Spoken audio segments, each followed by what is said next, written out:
Hey, what's going on, everybody? Welcome to episode 14 of the Former Action Guys podcast. I'm your host, as always, Justin Kramer.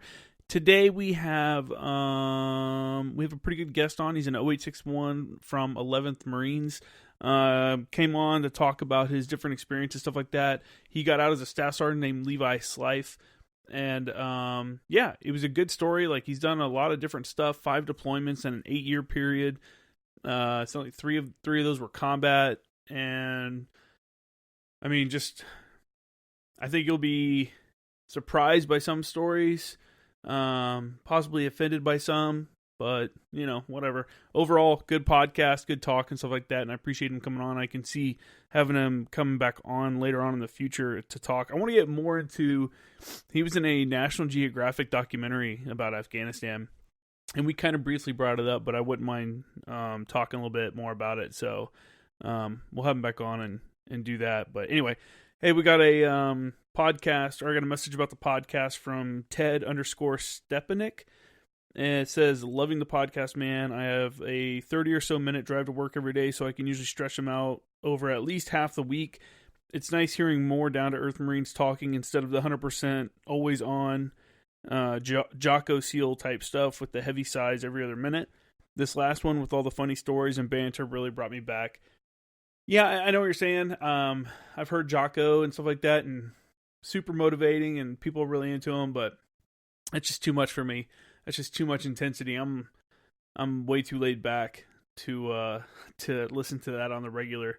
But I appreciate the review, and yes, the podcast, that last one with Sergeant Major Offutt and Staff Sergeant Farrell, or Tracy and Michael. Good time. And we sat down. For those that haven't listened to it yet, you need to sit down and listen to it. We sat down, had a few drinks, and just kind of bullshitted. They talked about being in Okinawa, what it was like, and yeah, I don't know. We just all kind of bullshitted for a couple hours. So it's a really good conversation. We talk about each other's careers and stuff like that, ask each other's questions. It's a different kind of format, less serious than a lot of the other podcasts have been.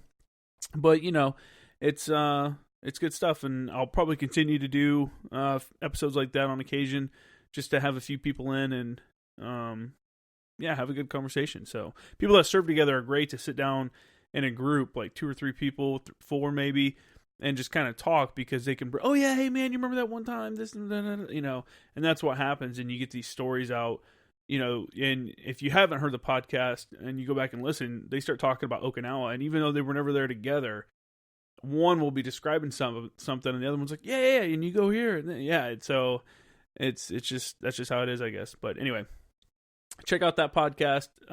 Thanks again for sending me the message there, Ted_Stepanek.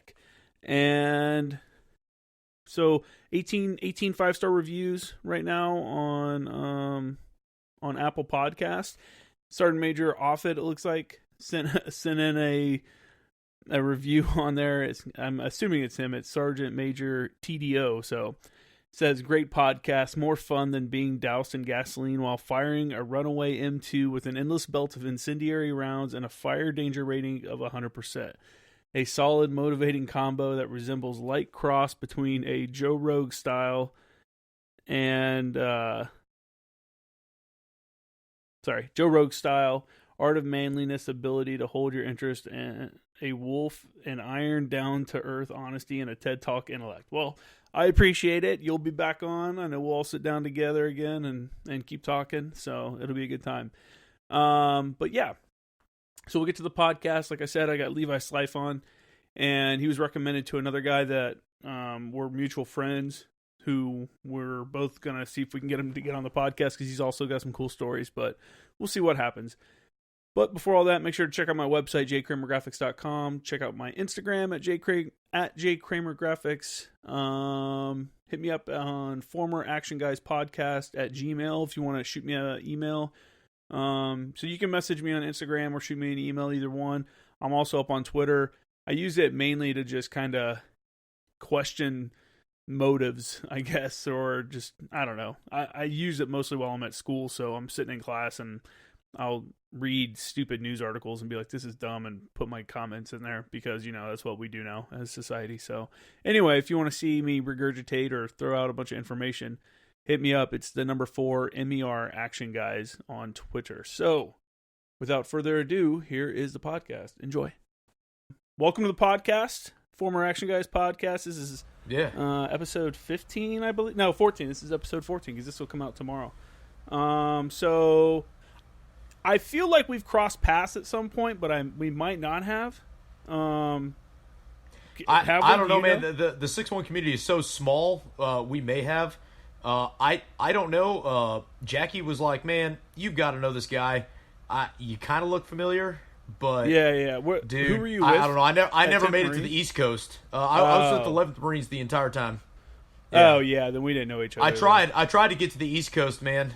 Whenever I re-enlisted, I wanted to go to the East Coast. I wanted to try that side out, and I guess that just wasn't in the cards for me. Just wasn't in the cards. So let's start out from the beginning, though. So where are you from, and then when did you join the Marine Corps? So I'm from Littleton, Colorado. And most famous for all the garbage that happened with guns from Columbine out to the Aurora movie theater shootings not that far away. That's probably the only way people know where Littleton's at. But, I enlisted when I was 17. That's all I wanted to do was be a Marine. Talked my parents into signing the papers early by getting a reservist contract. And the day I turned 18, I went back to MEPS and made an active duty contract. Nice. And initially, I was contracted to be an FDC guy, a 4-4. Yeah.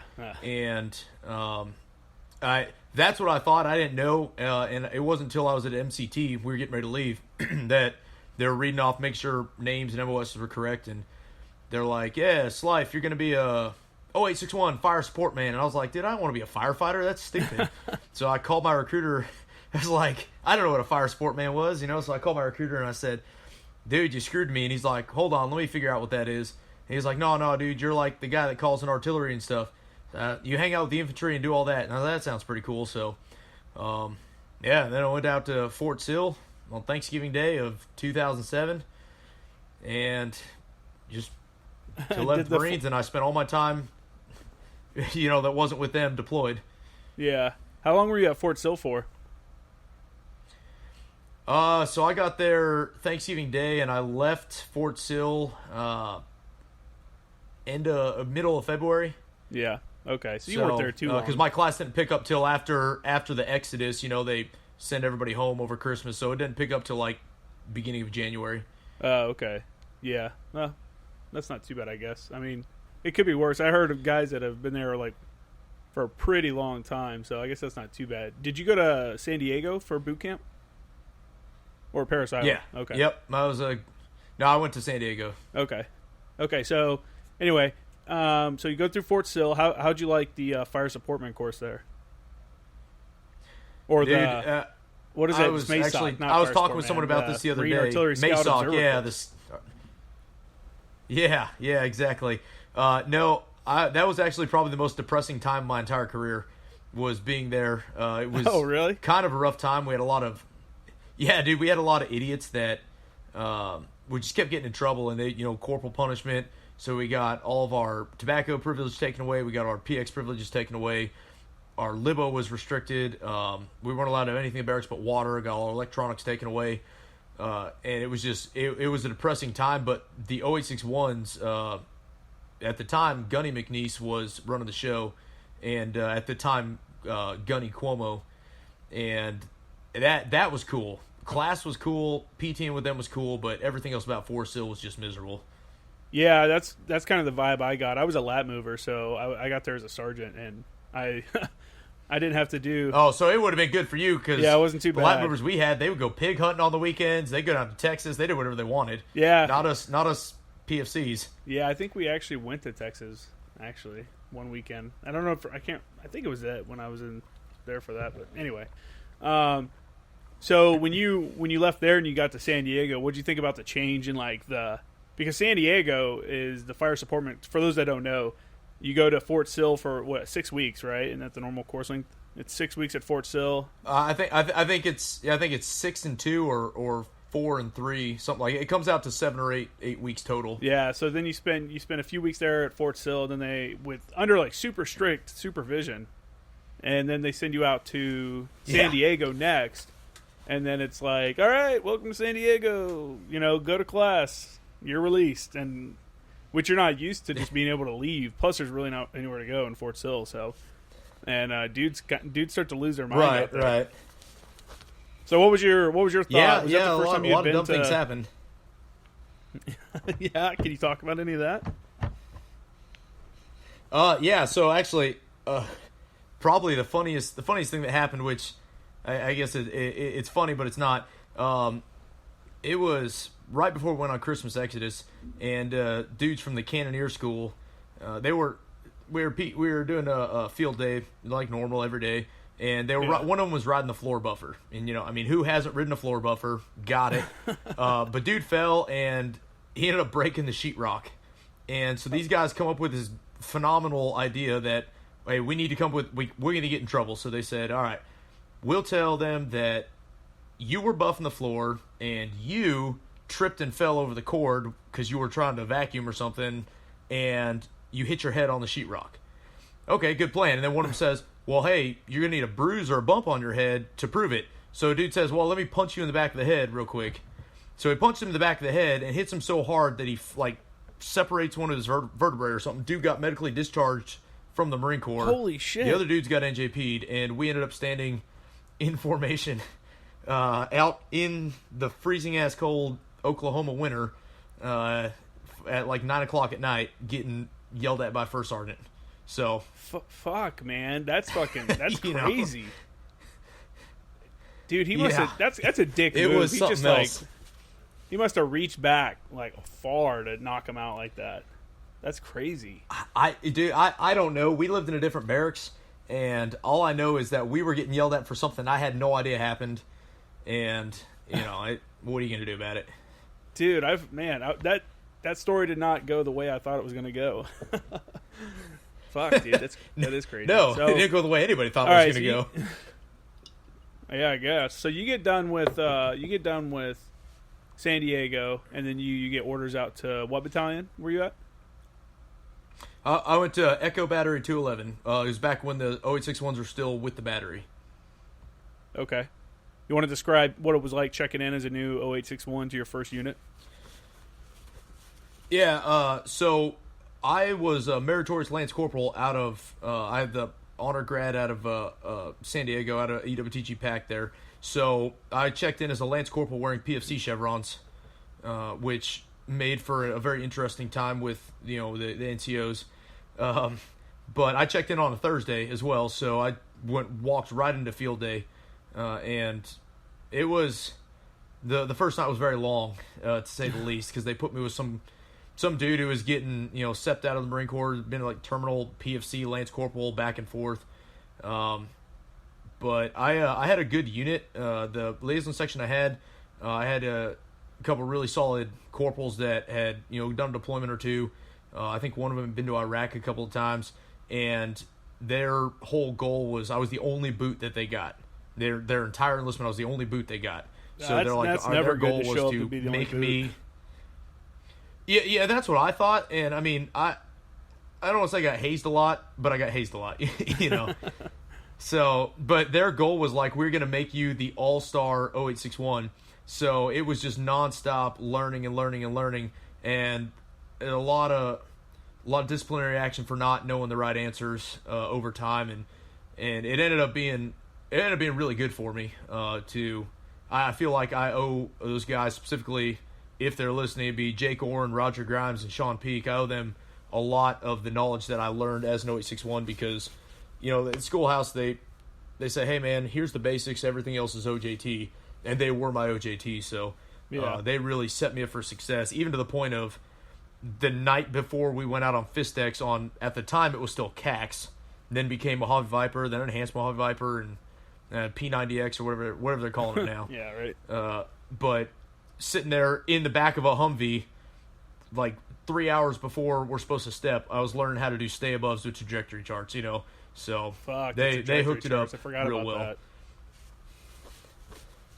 Yeah, they're hard to find now. They are the only reason I even have some of them still is because I, you know, working as a JFO instructor at Fort Sill as a contractor, I was able to grab some from the gunnery dudes. I mean, they are far and few between, man. Yeah, I haven't seen any in years. I mean, I think we tried to get some and we couldn't get any. I mean, the battery and them, they were like, we have one set or something. I don't know. I couldn't remember. Yeah. That's pretty wild. Yeah, man. So getting to the fleet, you do need a good group of NCOs. Like, some dudes just get off on hazing guys for whatever reason, you know. But I always looked at it like, I don't know, if you can teach a guy, because guys will get pissed at dudes that don't know something, and it's like they don't know what they don't know. You know what I'm saying? Like the things that we do aren't normal things. Like, you're not walking down the street, you know, checking distances, finding like ranges and, you know, sketching whatever. You're not doing all these things we did in the Marines. So it's like, it always kind of pissed me off when I'd see guys. You know, you got to let them get on them a little bit, let them know their place. They got to earn their spot on the team and stuff like that. But at the same time, you got to understand that if someone doesn't know something, then you're supposed to teach them. And some guys don't teach them; they just punish them and then walk off and expect them to learn it on their own. And it's like, dude, I mean, either you don't know it or you're just not a very good teacher. You know, so that's kind of how I always looked at that. But oh, you're absolutely right with that. I mean, that was something that, you know, as I became a corporal, sergeant, staff sergeant, that was something that I always, you know, tried to hold myself in. And as I started having subordinates hold them to, I was like, why does he not know this? Well, he's supposed to know it. Well, no. Did you teach him? Well, no. Well, that's your fault. Then this you are responsible. I am responsible for why he sucks at this, because we didn't teach him, we didn't drill with him, and I think that's a big issue that. You know, it's a whole other rabbit hole we can go down later on in discussion, but it's a big issue is nobody wants to teach anymore. They just expect you to know it, or, hey, read the book and figure it out. Well, sometimes the book doesn't do a good job of describing what it is, and you need hands-on. You need somebody that has that experience to teach you, hey, yeah, exactly. You know, I mean, and nobody wants to do it. Nobody wants to run up the side of a mountain for PT and then practice calling for fire on their barracks. I mean, nobody wants to do that, but at some point you have to, and again, that's where I got lucky. My NCOs wanted to do that. They wanted to do that kind of stuff. It sucked for me because I hate running. But, you know, it ended up being good for me in the long run. Yeah, you're definitely right. Yeah, it's good for guys. Like I said, guys that say, hey, get it from the book, I'm not going to teach you anything. I a lot of times I look at that like they probably don't know the correct answer either. So I don't know. And then once guys get to a point where they're like a corporal or something, you know, and people have given them some level of respect, and at that point, they definitely don't want to tell dudes they don't know something. So dudes be like, yeah, I know how to do that, and like just have zero idea to actually be able to do it, which is a thing that I really hated. It's like you just got to get over yourself and be like, hey, I don't know how to fucking do this, like, because I'd rather you ask me here on the OP you're or absolutely something. Right. Yeah. Go ahead. Oh, I was gonna say, I think there's a sense of entitlement that comes with it too. Of, well, you know, like, you know, they as you put it, they're not over themselves. They don't want to admit they don't know, and it's that, well, I'm an NCO, I shouldn't have to. It's your job, you know, try and pass the buck. And I mean, that's something that I saw it a lot, and it used to drive me nuts. And I was guilty of it for a while until I kind of got put in my place by, you know, a dude who was we were corporals together, but he had broken time, so he was, you know, 10 years my senior. And just as far as life goes, he was like, come on, man, you're better than that, sort of thing. So it, you know, but not everybody has that person to tell them that. Yeah. So how'd you like being at the battery? Like, how often were you guys out in the field and stuff?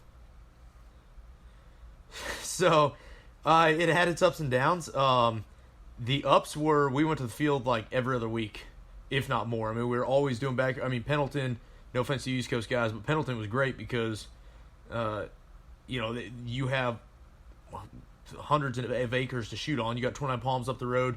But it had its downs too because the battery hated liaison. We're lazy on is what they call it. So, you guys are never doing anything. Well, there's not a lot that I can do when we're not in the field. I mean, I can't go clean the guns. There's no rust to bust on anything. And so we got put on working parties nonstop. I had a really weak section chief for a while, a sergeant. He wouldn't tell anybody no. He got walked on by everybody. So when when a couple corporals from Motor T would come down and push him around, I built ring turrets for 7 tons I actually fell off the top of a 7-ton and got hurt, but built ring turrets for 7 tons. I helped clean howitzers. I cleaned everybody's gun in the armory because every rifle's dirty, and these guys are busy. You're not doing anything. And eventually we got a staff sergeant who really good OA61, super smart, and just didn't take shit from anybody. And all of a sudden that stopped, but then he was the one that had us out practicing stuff and actually doing stuff we need to do. Or at the very least, you'd be like, look, guys, we got nothing to do. Go to your room. If you're not here, I can't make you go to a working party, but you better answer the phone when I call, that sort of thing. Yeah. So yeah. That's kind of how I tried to be. But I'm glad they went up to the battalions. The battalions where it needs to be. Yeah. Yes and no. I see. I think it depends if we're doing like a traditional fight. That's the whole point, is you're supposed to have a relationship with the firing battery. So being at the battalion, I didn't know anybody. I only knew people that from 210 liaison. That was like that was it. I didn't really know the battery guys too much, because at 210 our building was our office was in the supply building, and then the battalion office was the battalion was in a completely different building. So we were like way hands off. They would forget to call us and tell us that fucking formation was going on or something like that, and because they totally forget that we were over there. Yeah, but out of sight, out of mind, man. Yeah. And so what you were saying before, though, like the dude that came in, that's what you're supposed to be doing. And that's what I didn't like, is that guys will have their dude just kind of sitting around chilling, and it's like, dude, I get it, man. And there's a time and place, and you can't train all the time. But there's a time and place. And, well, I mean, everybody's got to skate somewhere. You know, everybody's got to skate at some time. But you can't be everything you do, or the majority of what you do. I think it's a good idea to just you push your guys, you take them out and you train them. Like we used to, if we didn't have anything going on, all of our gear was clean from the field. All of our shit was set up for the next time we were going to the field. I would have my guys pull out some OEs, because we still were using the OE back then, antenna. I don't remember what it stands for, but it's for those that don't know, it's a tall antenna on these poles, and you got to put the poles together. Then you got to attach the antenna to the top, and it's like 25 feet tall, maybe taller. And then you got to lift it all up and stand it up straight, and then hook it to your radio. Well, I would have my guys go in the back and without breaking a pole. And dude, I would have my dudes broke so many poles, but two dudes could get a whole stack up in like under 6 minutes. And I was like, this is fucking sick. That's good. It's impressive. They were super fast. It was crazy. But that was the kind of stuff, and it took a lot of work to get them there. But that's the kind of stuff you're supposed to be doing. Yeah. Not the people that go and clean fucking weapons at the armory are the people that don't have any training to do. And people, there's always something to be done. But anyway. Right. It's the busy work, and you're absolutely right. It's you can't train all the time, but at some point you got to do something. And I'd like to touch on the point you made about yes and no with being at battery versus battalion. You're right, man. There is definitely positives and negatives to both. Yeah.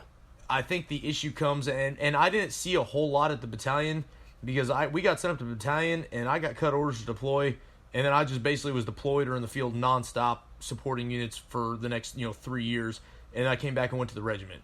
So I kind of had a little bit of time, but I did go back down to the battalion level for one last deployment, and what was cool was, and the way Las Pulgas was set up was they had their own buildings. So you had all of 211 to 511 was in one building. 111 was in their own building. And then, of course, 311's off doing their own thing up in 29 Palms. So, fuck those guys. Although, no, I kid. Like, they're good dudes. They're in the field nonstop. But, so if Kilo Battery who was going to deploy with us, if I needed to talk to Kilo Battery's, battery guns, I just had to walk down the hall. So it wasn't like we were so far separated. And anytime they were in the field, the liaison team assigned to Kilo Battery was in the field. And it was smart the way they did it, because they broke it up and said, you guys are going to be, because 211 supports 5th Marine Regiment. So, all right, you group of assholes, you are 1-5's liaison. You guys are 2-5s, you're 3-5s, and you're 2-4s. Okay, cool. So we'd try and align with them, but the biggest issue I found at the battery level, which became easier at the battalion level, is as 6-1s, we got put in a really awkward position, because we needed to be proficient at infantry skills, so we didn't hold the infantry back as that strap hanger pogue dude that doesn't know what he's doing, is causing problems. Yeah. We had to be proficient at artillery, mortars, naval gunfire, the deconfliction side, the whole, fires deconfliction, FSCC side, and then for like us, JTACs, we had to be able to do casts as well. That's a lot. I mean, that's a lot of shit to ask anybody to be good at equally. You got to pick one that you're better at than the other. Yeah, that's true. And what I found is at the battalion, it was easier to say, hey, when we get here, I've got 2 JFOs that work for me as the JTAC. I'm the only dude on the FIST team who's got more than one deployment under his belt. I'm going to my 5th deployment. I got this. I want them to have 203s because I want them to be able to mark targets for casts. And I need to get them on a 203 range. Well, guess what? Artillery doesn't rate 203 ranges. They just don't because they're not infantry. Oh, really? Well, if you're at the battery level and you say, hey, yo, battery guns, I want to get these dudes on a 203 range, he's going to give you the finger. At the battalion level, you go to your fires officer, yo, hey, Major so-and-so, these dudes need to be on a 203 range. He goes, well, let me make a phone call. And it turns out that the OPSO for 1st Battalion, 5th Marines was his roommate in college or some shit like that. Whatever it was.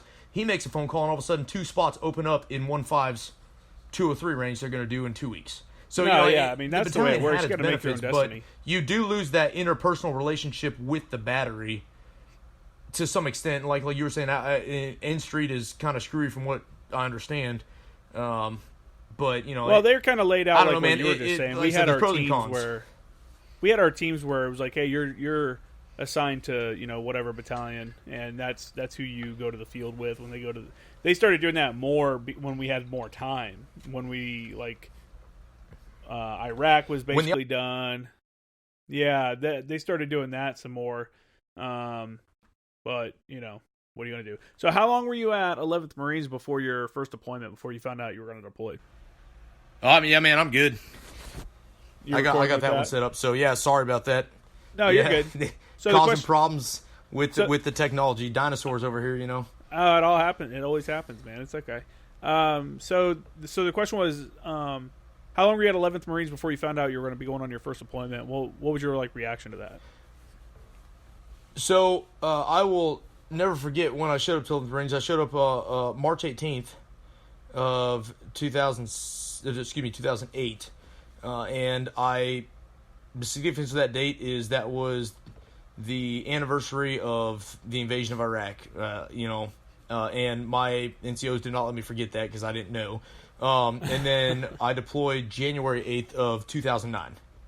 January 8th of 2009. So I found out in October that we were going to deploy. And it was the 31st MEU. So, there's a lot of people, it's not a real MEUs aren't a deployment, dude. Look, man, I've been to Afghanistan. I spent, almost 2 years of my life in Afghanistan. I've been on the MEUs. It's all deployment. But, yeah, that was when I figured out that we were going to go. We were going to go with 3-5. I was going to go to Lima Company and be their scout observer. So how was the I found out in November, and then we left in January. How was the 31st MEU? Did you hit any good ports or anything? Dude, so I've been on 31st MEU twice. It was my first deployment and my last deployment, both with 3-5, once with Lima Company, once with India Company. And when I went with Lima Company, man, we were almost never in Okinawa. I spent maybe 2 of the 8 months we were there in Okinawa. I mean, we went to Thailand, and Thailand was amazing. It was great, dude. Yeah. I've never been, but I've always heard the stories. Then we went to Korea. Dude, Thailand was wild. It was even if you weren't hitting whorehouse after whorehouse, it was just a cool place. You go ride elephants, you go ride a canoe up the river. I mean, it was a wild time. A lot of British people there and a lot of Aussies, believe it or not. Yeah, apparently that's where they take their vacations. Yeah, it makes sense. Yeah, so then we went to Korea. I froze my ass off in Korea, and we were there for 28 days in February. I'm sorry, 29 days, because it was a leap year.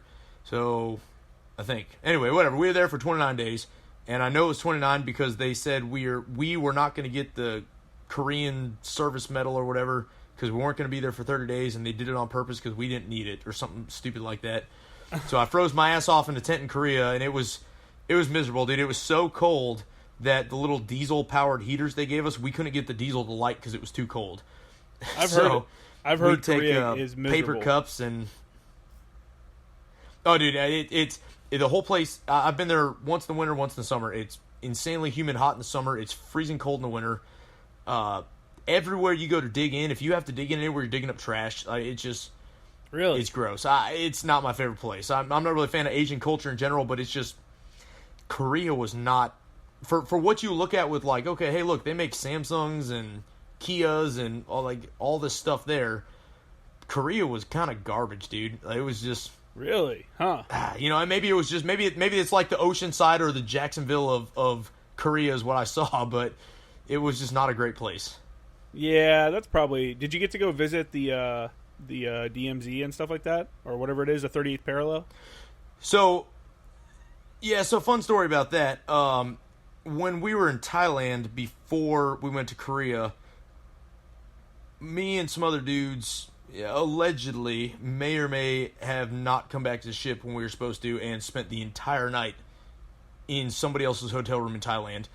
And the other dudes in the platoon covered for us when the OOD was like, hey, this guy, and this guy are not here. Where are they? Oh, they're drunk and asleep in their rack. Don't worry about it. And the OOD, he was a weapons platoon commander for the company. He knew we weren't there. We knew we weren't there. But everybody kept lying for us, and so he couldn't prove it. And the CO knew we weren't there, but couldn't prove it. So basically, he came down and said, look, dude, here's the deal. He pulled me and the other 3 dudes aside in Korea. He said, you can either miss out on the first 2 days of Livo in Korea, or we're going to do an investigation at NJPU. And I was like, newly promoted corporal at the time. I said, I'll stay here and I'll clean the shitters. I'll do whatever you need me to do, man. That's an easy decision. That first day was the DMZ trip. So, so I missed the DMZ trip in order to keep my rank and not ruin my career. Because the last thing I remember is throwing up in the bathroom at a strip club. And then I woke up in someone's hotel room. That's all I remember. So Korea, huh? Yeah. I think you're the first person that's ever talked about Korea. I don't know too many. Oh, well. I don't know. I don't think I know it's a cool too many place. people. If you get the chance to go, you should go, but it's not the greatest place ever, so. Yeah. Huh. Well. So, what was your favorite port on that deployment, though? Oh, Australia for sure, man. Over the deployment, we hit the Thailand, Korea, the Philippines, and Australia. Okay. And Australia is just, the way I figured it is, if I ever had to leave America for whatever reason, I'm going to Australia. All the girls are beautiful. Nice. The beer is delicious. Oh, no, it's amazing. The Gold Coast is awesome. The Great Barrier Reef is cool. The Steve Irwin Museum is cool because this is almost immediately after he got killed by the Stingray. Oh. They named a museum after him and stuff. So it was just, Australia was amazing. It was cool. To the point where I had a really good friend of mine who was, what was he? He was a comm dude, I think. He was always in the FTC, and now I can't remember whether he's comm or FTC. I think, dude, my memory's trash. You meet so many people that are like, you meet so many people that are like really good friends. You know their names. You know about their family, and then like a year later, you're like, oh, what's his fucking name? It's just that's just how it is with the military. Yeah, he got out. People. I re-enlisted. Yep. And that was it. I never saw him again, But he lives in Australia now. I was friends with him on Facebook till he deleted his Facebook. But he met a chick in Australia. I remember we were at this bar, and they were doing International College Student Night. And, no, he wasn't a 6'1". He was a... Oh, okay. He was an I know a guy he was an FTC guy. Yeah, he was a 4'4". Oh, yeah, you said that. But... Yeah, no, but he met this chick in Australia. We were at this bar. It was International College Student Night. The girls drank for free, and we show up and we're like, "Yeah, dude, let me get a beer." And the bartender's like, "I can't do accents, but imagine an Australian accent." He goes, "Yo, you guys off the ship?" We're like, "Yeah." He goes, "You guys are drinking on me tonight." Nice. And so we were just getting hammered, and he met some girl, dude. He was making out with her in the middle of the dance floor, and he ended up marrying her. And they run a ice cream shop, or whatever you call an ice cream, like creamery. They were an ice cream shop in Australia. So he got out and he flew to Australia, married her, and he lives there now. Yeah, old Robert Leckie himself, Yeah.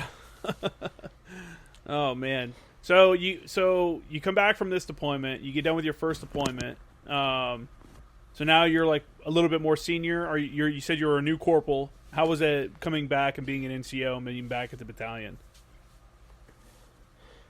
It was good because, it was difficult. I pinned on December 2nd of 2008. Won a meritorious board. I had gotten an impact NAM at the Regimental Fire X in October, whenever we went out and did it. And it was basically, the regimental commander had 5 NAMs he had to give away.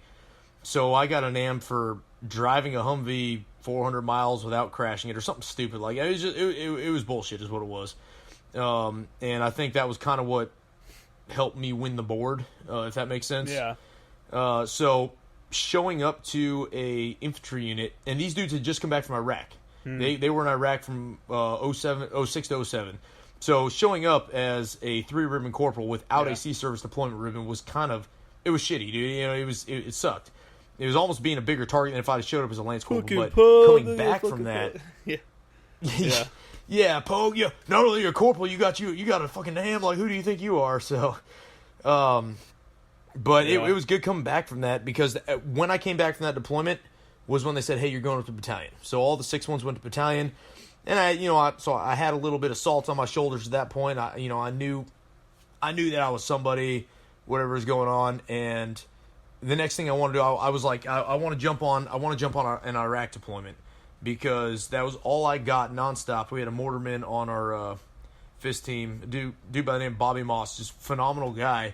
But when he would get drunk, man, he would sit there and he'd be like, "You see this Iraq ribbon on my Charlies here?" Yeah, he's like, "You're never going to fucking get one of these, you fucking Pogue." And I'm like, "Thanks, man." I appreciate you. But but so I was like, I got to get to Iraq, got to get to Afghanistan. We got back from that deployment in August. In October, November, we went to Mojave Viper with 3-7. They were getting ready to go to Afghanistan in, I think it was March, I think is when they went. And we were just we were supporting them, because the 311 was just tapped, man. They didn't have people to go out there, so we got pulled to go help them. And I was kind of sweet talking the weapons company commander in, because I was halfway decent at my job, and into being the assistant fires chief for that deployment as corporal. And he wanted to do it, but my battalion commander said no, so I missed out on their deployment. And then I got told I was going 3-5 when they went to Sangin. And I started doing a workup with them, and I got told no. And then I was told I was going with 1st LAR, and I started doing a workup with them, and I got pulled while I was on pre-deployment leave with 1st LAR, drove all my shit from Colorado back to California. And then the day before they deployed, they said, "You're actually coming with us." So I had to call my parents. I'm like, "Mom, can you come out and take care of my shit?" Like, my buddy said I can load everything up in my truck and park it at his house, and you can come get it. And then I got pulled from that. And I straight up called my congressman. I was like, "This is bullshit. Send me to Afghanistan. That's where I want to go." And no way. My congressman Did you really is call a him? really cool dude. Oh, hell yeah. Well, I had my mom call him and give him my phone number, because that way it wasn't me that initiated it. And I that had, is fucked up to deniability. say you're deploying and then pull you off 3 different times, especially when you're moving shit. Well, I mean, I burned 20 days of leave. Yeah, because 1st LAR had a 21-day leave block. I burned 20 days of leave only to turn around and drive back early to turn my shit in. So I was pissed. So anyway, my congressman was a super cool guy. He was actually a colonel in the reserves. And so I was like, this guy's he's got to have my back. And he called me and he said, "Man, here's the deal. I can't force them to send you to war. I can force them to bring you home from war, but I can't force them to send you to a war zone." He's like, "Now, if you want, I will call your division CG and push it down. But realistically, here's what's going to happen. Everybody's going to look at you as the guy who jumped the chain as high as you can go and said fuck you to everybody in between." So I was like, "Well, he's right. Yeah, you better not." He's like, "Look, man, I feel you, brother, but it's not worth it." And I said, "Yeah, you're right." So I that was pretty shitty. So I went back to another regimental Fire X with 11th Marines. And while I was out there, they said, "Hey, you're going to go 2-1. There was a dude who's supposed to go 2-1 as a 6-1, because 111 supports them, not 211. But this guy had heart palpitations or something like that. And I ended up going to Afghanistan with Echo Company 2-1 as a JFO. So it worked out in the long run, because I got to go to JFO and get certified as JFO. I was one of the first 5 0861s to become a JFO when they were experimenting with, hey, is this something we want to... Is it worthwhile to send 6-1s to JFO, or is it not? Did you go to the East Coast it ended or up West being Coast? better for me in the long run. West Coast. I went to PAC, dude. I have been to the East Coast 3 times in my life. Once when I was born, once to go to Disneyland, and once as a contractor for the JCAS Symposium. I've never been east of the Mississippi aside from that. Really? Wow, that's pretty wild. I'm from east of the Mississippi, Yeah, so man. I guess everybody I know is the opposite. They've never really been out west. Yeah. All right, so you got attached to the unit, and then you go to JFO. How'd you like JFO school? Do you think you were ready Dude, for JFO it, or was a did breeze, you man. go out, get there and be like, oh fuck, like this is kind of a kick in the nuts? So I was a little cocky when I went, but I felt I was prepared. The only thing I wasn't prepared for that my NCOs didn't really set me up for success for was threats. If you, as a corporal, 20-year-old corporal, if you put a picture of an SA-6 in front of me, I'd be like, oh yeah, that's a 2S3. I don't know what that is. I didn't have a clue, and I bombed the shit out of that test. It's the only test I failed, but I was kind of cocky when I went because I'm like, okay, because everybody told me JFO is just 0861 plus a couple extra things. And that's kind of how my NCOs looked at it, because they had taught me kind of the structure of a 9-line, the structure of a CAS check-in. The 12-step process was relatively new at the time, but they kind of taught me the structure of that, so I felt like I had a good idea of what was going on. And the first 2 days, it was an artillery call for fire and naval guns call for fire. So, I mean, shit, dude. As a 6-1, anybody can do that. So, that kind of helped. But there was a guy, at the time, he was a Gunny Cabral. He ended up being a master on Cabral, and he was the division JTAC manager when I worked for him as a JTAC. And he was a 6-1. He's the only 6-1 at PAC. And he found out that I was an 06-1, and I did my naval gunfire when I had one of the pilots there, was like, oh, just hit this target here, a nice easy one. Got signed off on it because, I mean, it was stupid easy. Target was, 800 meters away, tank perfectly broadside you in the simulator. It was great. And then when Cabral came around, he goes, you gone yet? I was like, yeah, Gunny, I've gone. He's like, what target did you hit? And I pointed to it, and he's like, fuck that, and ripped my paper up and pointed to one that was like a tank that was half hidden behind a hill, and turned side. He's like, that's your target now. It's like, oh, shit. So, and I mean, I ended up passing that one, but he rode me hard, but it was good because the only thing I had to actually focus on was learning about CAS. That was the only thing I didn't know. I understood the basics of artillery, naval gunfire, mortars, comm. I knew how to set up a 119.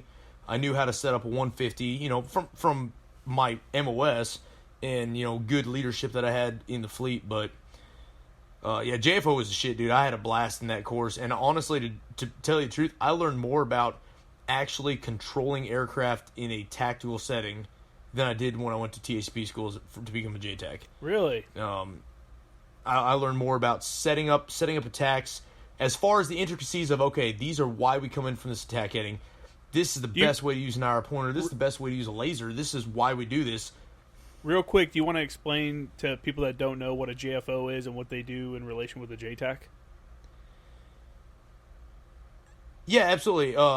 I'm glad you asked that because I have a really, really big appreciation for the JFO program as a whole. I'm a huge advocate. So the JTAC, your Joint Terminal Attack Controller, is the guy who has the authority to tell an aircraft you are cleared hot to drop bombs. And the responsibility lies on him and that aircraft. And, obviously the battle space commander, because shit rolls to that battle space commander, down the hill, up the hill, whatever.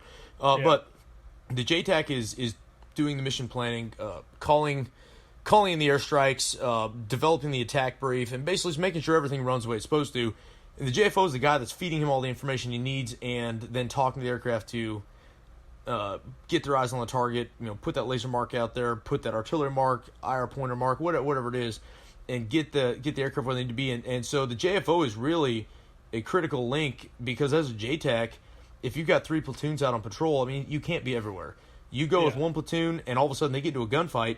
Now you're buddy rushing across the field, 3 steps, I'm up, he sees me, I'm down, and you're face down in the mud.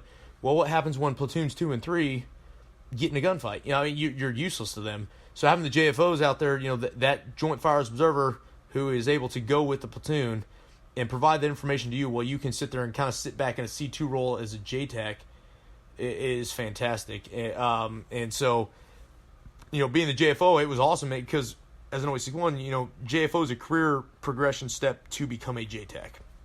And It's a good starting point. You get brought into the TACP. You get to be a member of the team that works aircraft. So, but I, what I was saying, as a JFO, I learned more about why we develop final attack endings the way we do. The best way to is let's talk about why we have automatic stay aboves for a tank of 5,000 feet. Let's talk about why we have this, things like that. As opposed to a JTAC, it was more like, hey, here's why we do things big picture. But the JFO was down in the nitty gritty of here's the guy on the front line. Here's why you're doing what you're doing. So it was cool. And again, I was one of the first guys to go through JFO. JFO, when I went through, is not the same as it is now. It is completely different. Yeah, I don't think I ever heard anything like that from anybody that I sent to JFO. And TCP school, I was an East Coast guy, and I went 2012, so that kind of gives you my time frame. And I thought the school, I don't know, I thought it was pretty good. We didn't do a lot of threats, and I honestly, like you mentioned before, you didn't know threats. I honestly didn't push threats on my guys very often.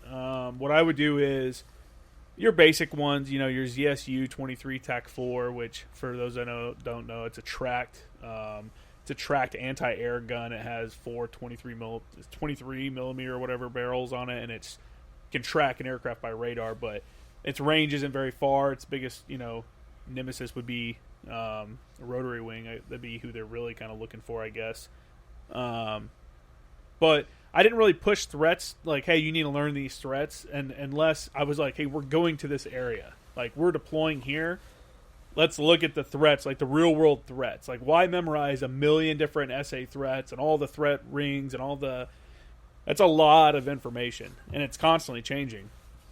So I would have my guys like, hey... Oh, yeah, absolutely. Yeah, hey, when we're going here, we're going to the S2 and getting our real-world threats, and then we're making threat cards, and then we're focusing on that, and then those became our primary focus of training.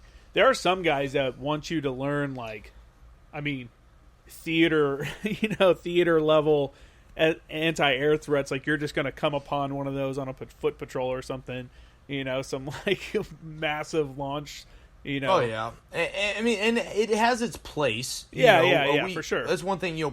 Having been a JFO instructor at the schoolhouse for artillery officers coming through the basic course here, or not the basic course, the TBS is different, but coming through the Marine Artillery Officer basic course at Fort Sill. That's one thing we pushed. Is I said, hey guys, my war was counterinsurgency in Iraq and Afghanistan. That's what I did. That time frame was me. Your time frame very well might be taking on the Chinese, taking on the Russians. So while you don't need to know all of these, it'd be a good idea to know some of them. The big ones I push is your man pads. Know your man pads because those are cheap. They're easy to hide.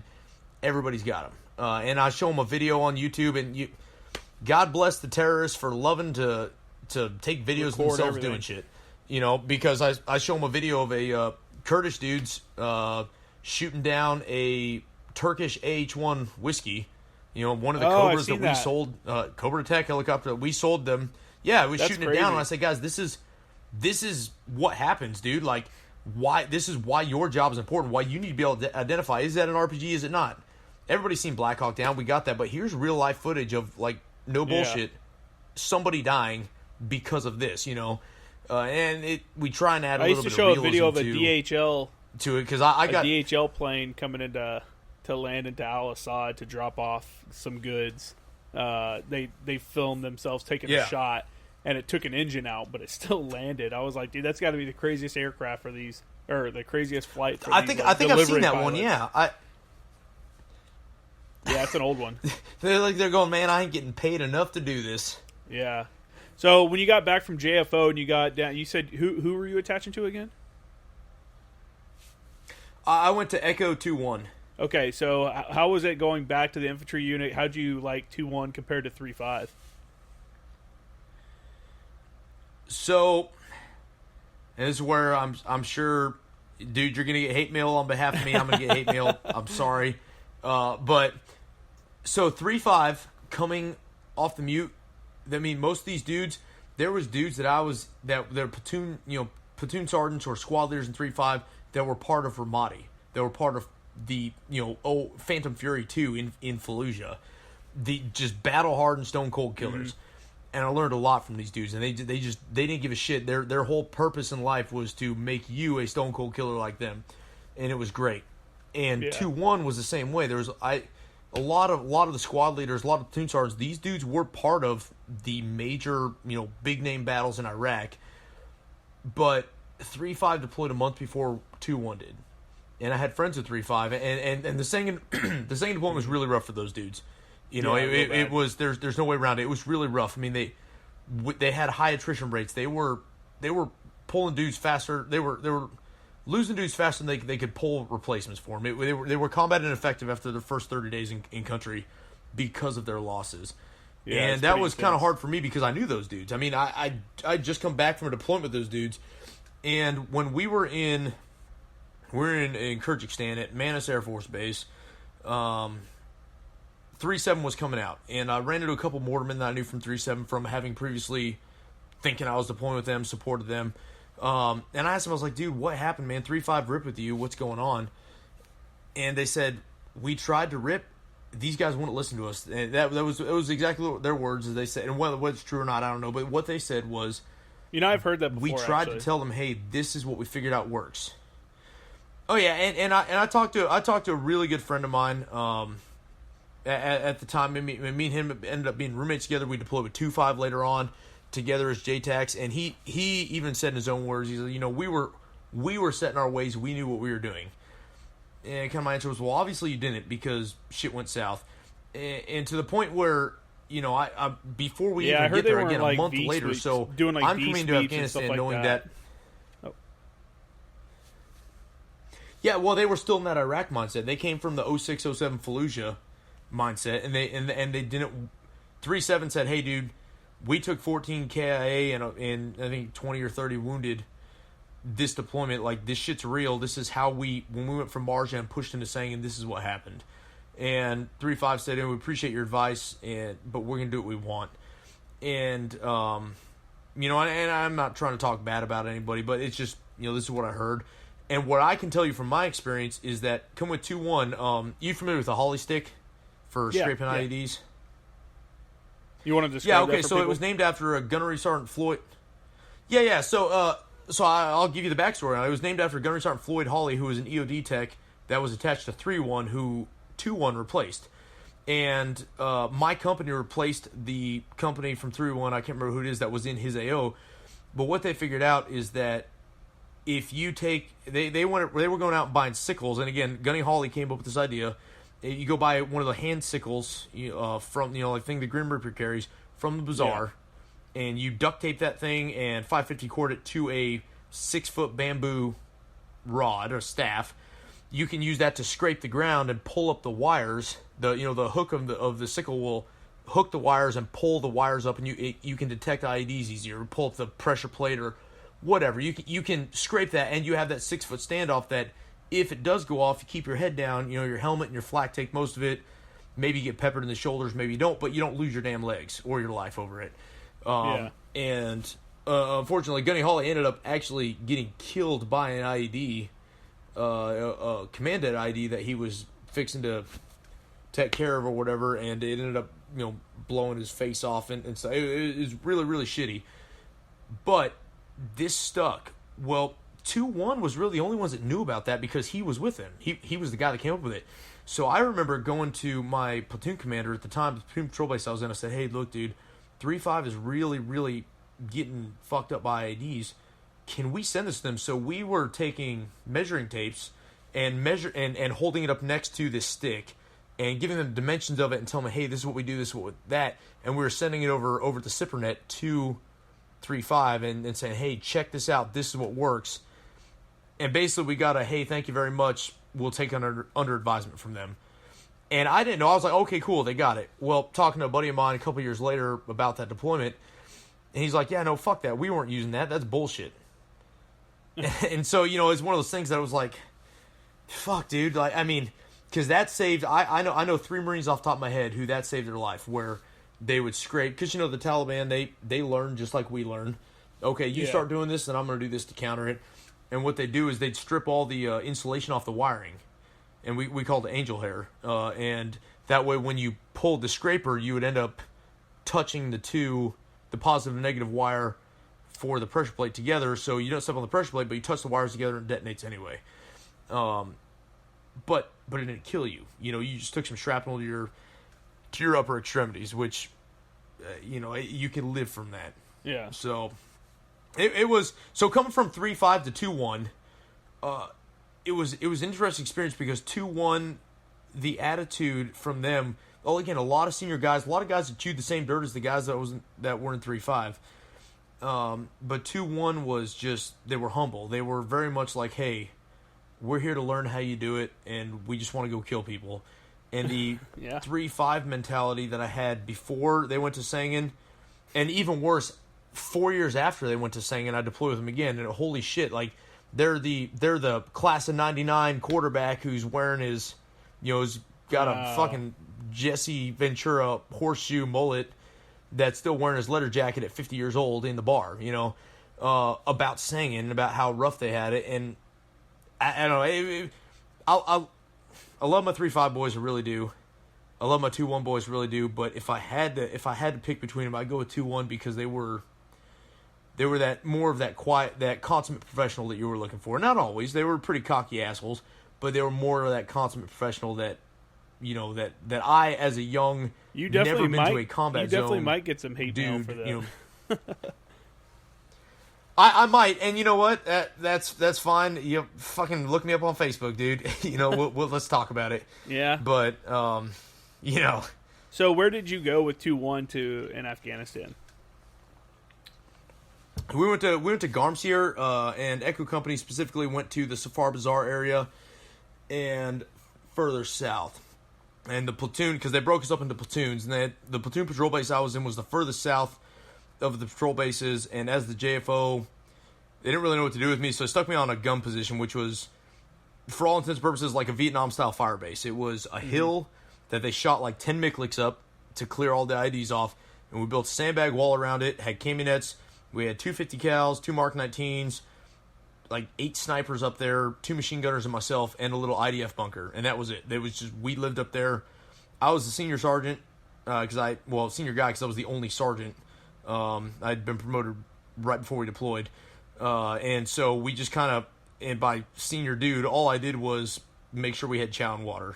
Yeah. It was everybody's do your own thing, but and then we would just provide machine gun support and everything when the platoons were within range of the guns. With 2 clicks, 3 clicks from the hill, we'd provide machine gun support. For a while, we had a 60 tube up there. We'd provide support, which was kind of fun in its own right because the Taliban over ICOM would hear them. They thought we had a Cobra hidden behind the hill.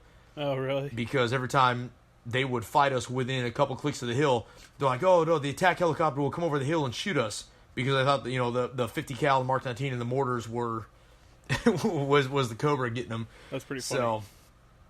So, were you there? Yeah, so that's where I went, and then. Oh, go ahead. Sorry, go ahead. Oh, I was gonna say, and then from there, eventually, LAR was first.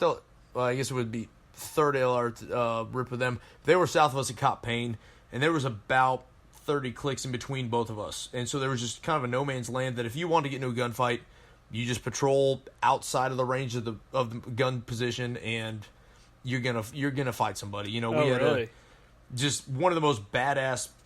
Yeah, one of the most badass squad leaders you've ever met in your life. A guy named Josh Acevedo, Sergeant Ace. That's what everybody called him. And this dude, he was just ice in his veins, stone cold killer, professional as fuck. Like he was the guy, man. He was the dude you wanted to be with. And he'd sit there, and the platoon commander would be like, "Yo, Sergeant Acevedo, what are you gonna go do with your patrol?" He's like, "I'm gonna go pick a fight and fucking kill people." And that meant, okay, hey, we're going south of this village, and we're just gonna go fuck people up. And that was his deal. And he just wanted to go. He just wanted to go shoot dudes in the face, and it was great. The first gunfight I'd ever gotten was on a patrol with him, and the dude was just. It was a thing of beauty to watch. It's like something out of a movie. Where were you at when you got eventually your first we closed gunfight? the gap with LAR. So I was it Wally Calais was the village name? Not that it means anything, but it was in Garmshir, in the green zone along the Helmand River. And it's funny you ask, because I remember thinking about that. I remember thinking, the bravado that every young 21-year-old kid has. He said, man, I'm going to be that guy that gets shot in the shoulder, but, gets the Medal of Honor, the Navy Cross, and run dudes. Dude, as soon as that first burst of fire went over the top of my head, I was like, nah, I don't want to be here anymore. Fuck this. I am done. And it was, that the training and discipline kicked in. I was like, all right, we got to do this. And, but I remember thinking that. I remember as soon as it happened, I was like, yep, nope, I don't want to be here anymore. This isn't fun. Yeah. So, yeah, it gets old I kind real of bitched quick. out, I guess, for a little bit there. But yeah, dude, that was actually, that was the second time in my life that I legitimately thought I was going to die. The first time I got stuck in the helidunker upside down, my seatbelt got jammed and I couldn't get out. Oh. And it was doing it without air. And the divers had to come in and rescue me, and they couldn't get the seatbelt undone. And I was like, oh, yep, it's the end of Levi. I'm done, dude. Like that's like like been the a good nightmare ride, for so many people that get inside that helidunker. Dude, it was so shitty.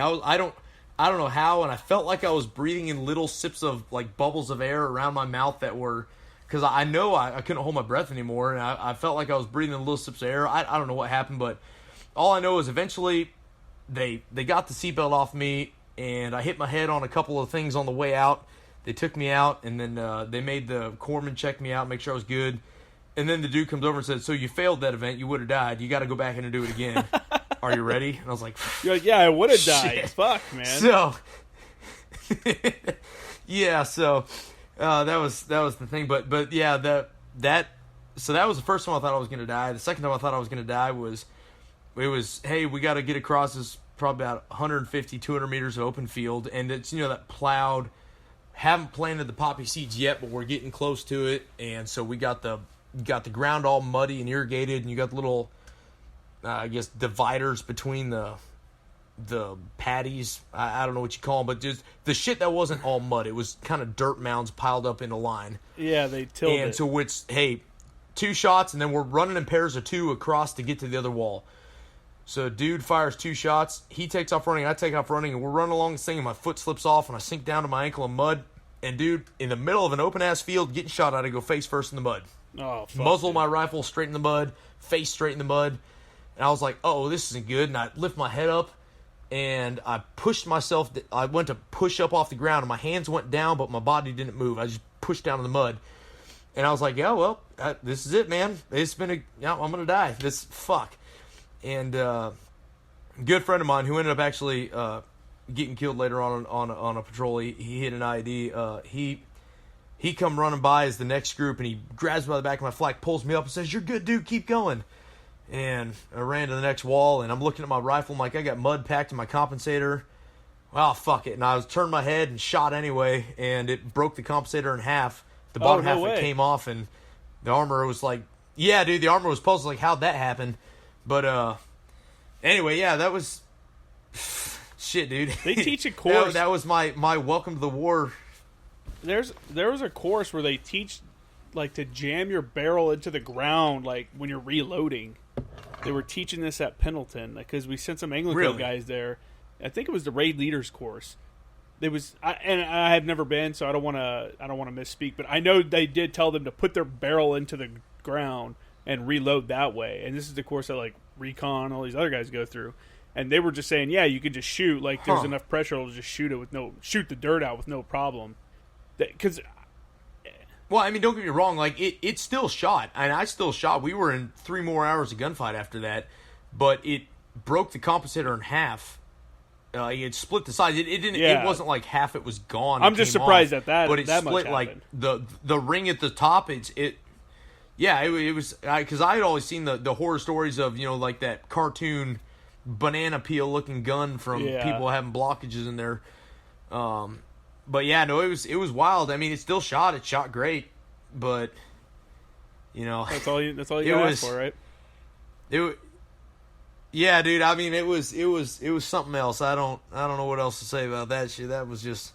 So what do you think about it when I was like, yeah, this isn't. When you got back to the fob and you sat down and you're like, fuck, dude, I just got my first firefight. Like, what was going through your head?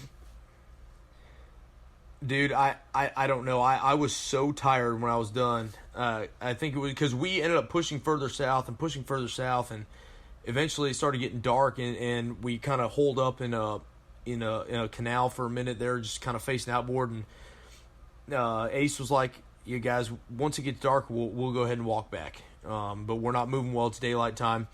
And he went and left. He had the interpreter come up and write a message in Afghan that basically said, "Hey, dude, we kicked your ass. Fuck you. You're gay," or whatever. And stuck in I don't know what it said, but he was very big into the propaganda thing. And he's like, "Yeah, hey, we were here. I was here.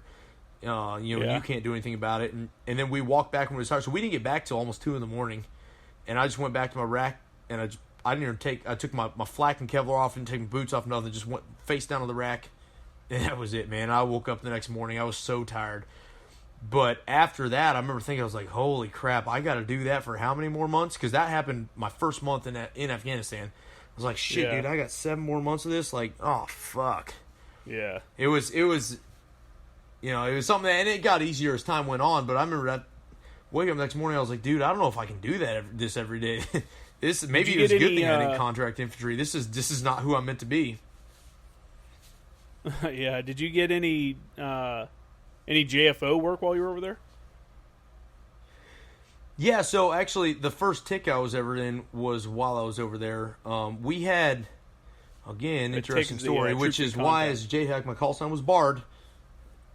Yeah, troops in contact, meaning you can't maneuver, you can't withdraw, and you can't gain fire superiority. Basically, the broken arrow is what, we see in the movies and stuff with it, but basically you're fucked, and you need all the help you can get. And I was saying, for those when I became a JTAC, they made my call sign BARD because the BARD was the guy that after the battle was over just told stories to people. And I like to talk, like to tell a lot of stories, so that's who I am. So I guess this is good that you hit me up to do this podcast. But we deployed with 2 JTACs and 4 FACs. 1 to be the air officer, 2 to work at the companies, and then the JTACs work at companies. So I had a FAC. He was a Cobra pilot that was doing his ground tour. And this dude, while we were in Afghanistan, for whatever reason, he had a crisis of conscience, and he just straight up said, he's like, "Look, man, I've killed too many people in the front seat of a Cobra. I don't want to do this anymore. I'm done, man. Wow. Conscience, subjective, whatever." He wanted to do CAG. He wanted to do civil affair and hand out soccer balls and radios and all that stuff. And he's a captain, so of course he's pretty much going to get what he wants because, officer life is officer life. But they had a dude who was a 4th Anglico guy out of Florida, reservist. He was a JTAC, super cool guy. I ran into him again in Afghanistan. He activated himself to go attach to MARSOC. Hardcore dude, really good guy. But he came out to support us later. But before he did, because he was all about just killing bad guys via CAS. But before he did, we had that captain out there, and I was back out with Ace. And we were kind of stuck in this building. We were kind of surrounded. And I remember we had a pig with the snipers. Your guy who's waiting to become an actual sniper. He's running a saw for the snipers. And me, him, and Ace were all standing there, and he's covering the doorway. And all of a sudden, we hear the snap, and the round impacted between mine and Ace's head right on the wall. And the pig, his name was Bill, and he the top of his shirt right here on the shoulder is ripped, and right in between his neck and where the strap from his sappy carrier was at, it was ripped from the round, going right over. And we just kind of looked at each other, and we also had this stupid dopey smile, and kind of laughing, I can't believe it just happened. But anyway, we were kind of in a tick. We had Cobras on station, and then everybody else started showing up, but the Cobras had been there for a while. But the fact that we had, he wouldn't clear him. He didn't want to give him clearance because he wasn't sure that that's where the enemy was at. And I was doing my JFO thing. I was talking to them all. I was like, they're in this tree line, they're in this tree line, and this tree line. This is where they're shooting at us from. This is where all the bad guys are at. We are here. Our aircraft were visual friendlies. They were contact the tree lines. They were seeing muzzle flashes in there, but the fact he wouldn't clear him. Again, he was having that conscious objector moment, whatever man. It was, and it was horrible. But to the Cobra pilot's credit, if I tell you, man, if I ever meet a Cobra pilot, I will buy him whatever he wants to drink. I don't give a shit if it's a $500 shot, because these dudes said, "Hey," and it was complete bullshit. They were lying through their teeth. But these dudes said, "Hey, we are getting shot at from this tree line. We are now engaging under self-defense. Yep. We don't need clearance to shoot to defend ourselves. And they came through and they strafed everything I told them where the bad guys were. And they rockets, guns, whatever it was, man. They just rockets and guns through those tree lines back and forth. And were the reason that we ended up not getting completely, kicked in the ass. Was because these dudes just said, "Oh, hey, look! Now all of a sudden we're getting shot at because you're being a bitch and won't clear us. So now we can shoot without clearance." And it was fucking awesome, man. Like, I won't say which squadron it was, but it was dope. Yeah. I tell you what, man. To the point where I tried to MECEP in 2012 to become a Cobra pilot. That's what I wanted to do. And then you start talking about vision waivers, tattoo waivers, age waivers, all that, and I was like, well, and I'm not actually that smart, so I probably get stuck being a leaf eater, flying an Osprey or some shit. So, I think an easier option would have been to go over to the Army. I ended up just staying in JTAC, but warrant officer program. I thought about that too, but as dumb as it sounds, it's the same reason I didn't go over to the Air Force to become a JTAC there. Is as dumb as it sounds, man, I couldn't hang up my blues. I just can't do it, man. Oh my God, really? Didn't want to be anything but a Marine. Yeah, that's cool. I can respect that, man. It's stupid. I ran into an Air Force JTAC. He had been an 0317. He was a sniper in a previous life. Married a chick who was in the Air Force, and he wanted to be stationed with her, so he joined the Air Force, became a TAC-P, became a JTAC. He was a fucking awesome dude. I worked with him out in training at NTC, doing their stuff, and he was talking to me about it. And he's like, yeah, man, it sucks being over here. Like, nobody gives a shit about uniforms. Nobody gives shits about custom and courtesy. But I get to be JTAC, and that's awesome. And I thought about it, but that was also when I was considering getting out, and I said, you know what? I think every Marine JTAC is considered going over to the Air Force just because they know you're going to get more work. Not necessarily because you think they're better at it, but just because you know you're going to get more work. And you're going to get fucked with less as an Air Force JTAC. You're going to do CAS. That's all you do. Yeah. Yeah, I mean, that's all you do is CAS. They actually have to do your one artillery call fire a year to keep your currency, Yeah. Oh, yeah, let's talk about the gear issue they get. They get a $400, go buy whatever you need to, we don't know what the Army does, go buy whatever you need to support them. So these dudes are wearing, Merrill boots, and they're wearing high-cut helmets, and they're wearing, fuck all that, though. Osiris flags. They got all sorts of cool shit. I was surprised, we keep on stepping on each other. I want to apologize for the people listening. It's just because there's a short delay there. But when I was in Kuwait, my internet sucks, man. It's my fault. I'm sure it's fine. It's in Kuwait, and I was in Kuwait at some point. I can't remember. And there were some Air Force JTACs that came out to the OP-10 with us out there in Udari range. And they were jealous of us because we had the tablets. They had never seen the tablets before. They're like, what the fuck is that? And we're like, oh, yeah, it's this. They're like, we make our guys use map and compass until they're, like, good enough to use, this. For the JTACs, they couldn't use it until they were designated, until they had finished all their initial quals. They had used map and compass. And then that way we knew that they were strong with that, that way when your technology breaks, you can fall back. But yeah, they were like, oh shit, like, look at these cool tablets. And we're like, dude, you guys, this is like the first time the Air Force has ever been jealous of anything that the Marine Corps has. Look at this. But yeah, overall though, their other gear is better. They get a little bit less oversight too, because they're Air Force dudes with, like, usually Army commands or Special Operations commands. So yeah, it wouldn't be a bad life. Like I said, I think every Marine JTAC has considered it. Yeah, so when you got back from 2-1 from that deployment, what was next? Was it time to re-enlist again? Were you a sergeant at this point? Yeah, so I re-enlisted with 2-1 while I was in Afghanistan, and I got a photocopy of some other dude's re-enlistment certificate with his name whited out and my name written in Sharpie over the top. Nice, classy stuff. And ironically, that was when they were switching from the paper SRBs over to the digital 3270. So, all the paper documentation of you became digital. And my re-enlistment package never made it into the 3270. But I still got my bonus, and they still added 4 more years of my contract, so I didn't think about it. But, so I came back from that in June of 2011.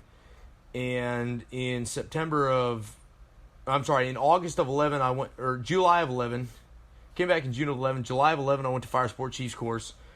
And August 16th, I got out of that. And then September 1st, I was in TSP school. And October, I got out of TSP school and I went straight to 2.5.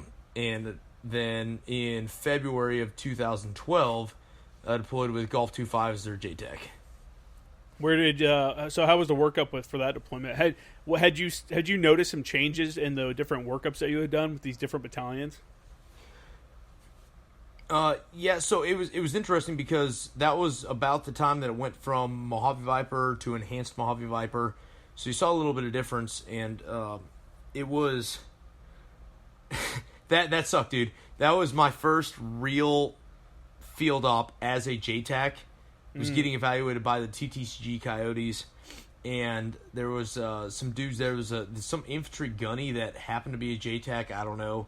A Huey pilot who I later found out was a total piece of shit that they kicked out of the Huey community. Basically, I said, "Hey, look, we don't want you here.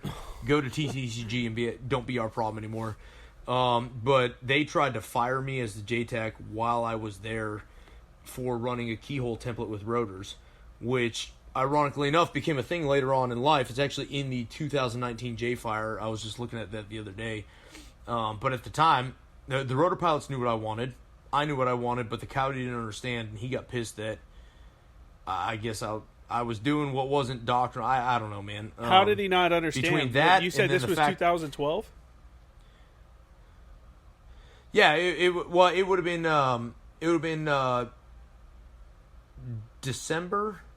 November or December of 2011. Yeah.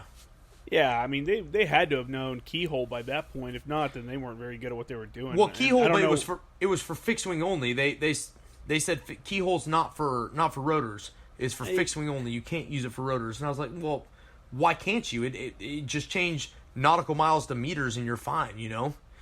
But yeah, I guess. Okay, I didn't think about that. I guess that is kind of true that they're.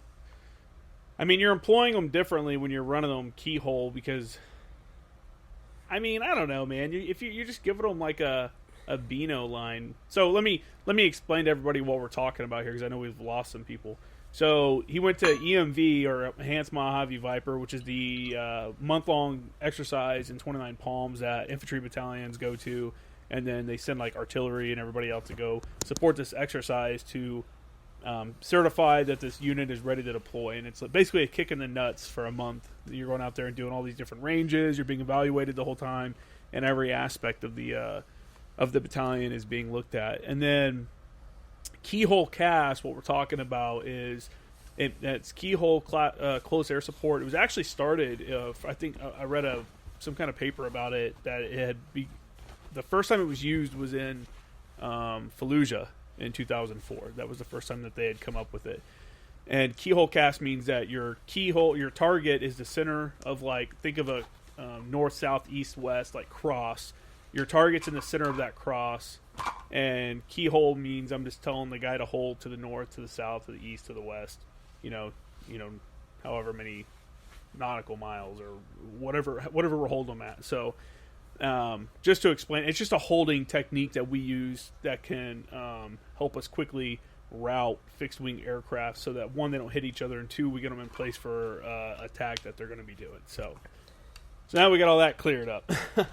And I'm sure that's still kind of confusing for people that don't know what I'm talking about, but it's just think of it as you're on the ground telling the aircraft where to fly, and you're trying to set him up in a position in the sky to get his attack and to not run into another aircraft, basically. So anyway, you're being evaluated out there, and that's a big deal. It's very professional for aircraft. It's very unprofessional to run into another aircraft while you're flying, or so I've been told. You know? They don't look highly upon that. Right. So how was the rest of EMV for you? So that was actually, that right there was not the straw that broke the camel's back with firing me. It was, I had a couple of lieutenants that one of them, I didn't get along with either the fish leader, who was he started out as the weapons platoon commander, and then the first platoon commander got fired, during the training event for trying to run his guys up Machine Gun Hill on a live range. It was, for those of you who know, it was range 410 Alpha in 29 Palms. And he got fired for actually trying to run his dudes up the front of a active machine gun range, but that's neither here nor there. So, but I didn't get along well with him. He was one of those kind of your typical college student lieutenant that was big into CrossFit, big into drinking, and you weren't on his level because, you know, I was a dumbass kid that signed up when I was 17. And my other lieutenant, who's the artillery officer, who I didn't know, yeah, dirty enlisted, man. So, but he, I didn't know him that well, and him and I actually ended up becoming really good friends, and he was the best JFO that I've ever had work for me in my life, and I can't say enough good things about the guy. It wasn't that way at first. It wasn't until we actually we almost got into a fight with each other in Afghanistan about something, but I mean, he ended up being just a phenomenal dude. But anyway, they did not tell me that we had new spins. They got the spins, which is special for whatever. I don't know why they got them. They didn't tell me we had new spins, and one of the ACAs got moved. Yeah, the special instructions basically saying, hey, here's the frequencies you're going to use, here's where your aircraft are going to hold, et cetera, et cetera. And I tried to put my UAS in a spot where they weren't supposed to be. The shadow unmanned drone that was out there looking at stuff during training, I tried to put him where he wasn't supposed to be, because that's where he was supposed to be 4 days earlier. I didn't know it had changed. The Coyotes fired me. My company commander came back along with my battalion commander, said, you can't fire my guy. If anybody's going to fire him, we're going to fire him. My company commander said, hey, dude, I trust you. And by the way, shameless plug, in the National Geographic documentary titled Battleground Afghanistan, was about Golf Company 2-5 going through Afghanistan and just wrecking shop. In there, the company commander is a guy named Ben Middendorf. He was my company commander, and he was by far the greatest leader I have ever seen in my entire life. I mean, the guy, name sounds real there familiar. was nobody who wouldn't follow him anywhere he asked. Yeah, he won the Leftwich Trophy. Okay. After that deployment, Bronze Star of the V, Leftwich Trophy Award. Just one of the smartest tacticians. He's a lieutenant colonel now. He's one of the smartest tacticians you ever meet in your life. He knew every single guy in his company. He knew their spouse's name. He knew their kids' names. I mean, he cared about them. But he was also just fucking smart as shit. I mean, it just awesome dude. Again, I can't say enough good things about him.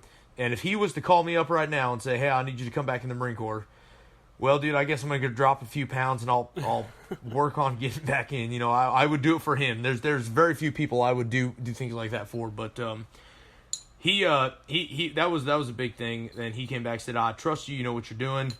And he was, I think one of the things that made him so awesome was that as a infantry officer, he knew more about fire support than most of the artillery officers that I knew. Because fire support, when he was with 3rd Marines in the Korengal, fire support saved his life multiple times. I mean, he would talk about the 105s they had up there, the 198s into the 777s when they first got them. You know, the fact people, that a lot of people don't really fully battle, understand fires until they need it. Like, it's one of those things that you learn. Like, we know it because we do it every day, but the people that are kind of outside of it, a lot of times they don't know it. They don't know anything about it. They don't want to understand it, and then all of a sudden they need it, and they're like, "Fuck!" And then that's obviously that's when we come into play. You're absolutely right. Yeah, but yeah, I mean, and I think also even guys, even 6-1s that haven't deployed or haven't even done a combat deployment, I mean, you don't have a full appreciation of the firepower like that, of using fire support to gain superiority over the enemy or. Do whatever you're trying to do, create, terrain denial or mark or whatever you're trying to do. But it's just, it's different when you're over there because you actually see it in play in a real, real life, not on the range. And it, I think it hits home, for those of us that are in the community and stuff. So anyway, sorry, that was a little soliloquy. Well, you're absolutely right, man. Yeah, no worries. You're absolutely right. It's, there's a difference because you look at going out to a backyard shoot, 1,000 meters minimum safe distance. Yeah. Artillery at 1,000 meters is not nearly as impressive as artillery at 300 meters is. We're danger close, dude. The only thing stopping us from dying is this 14-inch thick mud wall that we're all huddled behind, and we're just smashing face, and you can feel the shockwave come through you. And for all the things that the Army does wrong, and sorry to anybody who's Army who listens, but for all the things the Army does wrong, one thing they've done right in the last couple of years is for their basic artillery officer course, they dug some berms out here at Fort Sill, and they dug them 600 meters, 500 meters, and I think 400 meters away from a target, and they shoot the 105s at the targets and let the officers kind of sit behind this berm and see what the blast feels like. That's behind the berm from that 105 round. Yeah, no, it's cool as shit until the Army fucks up their math. Oh my god! And they don't, whatever it was for I don't know what it is, and and I hate to air out anybody's dirty laundry. All I know is the Marine Detachment doesn't participate anymore because of the major safety issue. That risk a lot to save a lot, risk a little to save a little sort of thing. Like, or the Army almost killed the Marine battery out there. Operational Risk Matrix. Yeah. They've shot short so many times, or shot left or right, or whatever. So many times the Marines are like, dude, if you're trying to shoot 300 meters, 400 meters from us, we're not playing. So yeah, but I get that. They say, hey, we want you guys to understand what it feels like to be that close to that, so you know what the enemy's experiencing. It's a completely different feeling when you have a maybe it's also 155 round. I've had one land 50 meters from me at Camp Lejeune, and I was just like, what the fuck was, Holy shit, dude, that's rough. Yeah, I mean, it's a bad day. Weird, it makes a weird noise when it's coming in. It makes this like weird, like, it's hard to even explain the noise, but it's you don't want to hear that. So yeah, that's a good thing though that they get them out there, because I told a lot of guys, like, my first time seeing a live bomb blow up was in Afghanistan.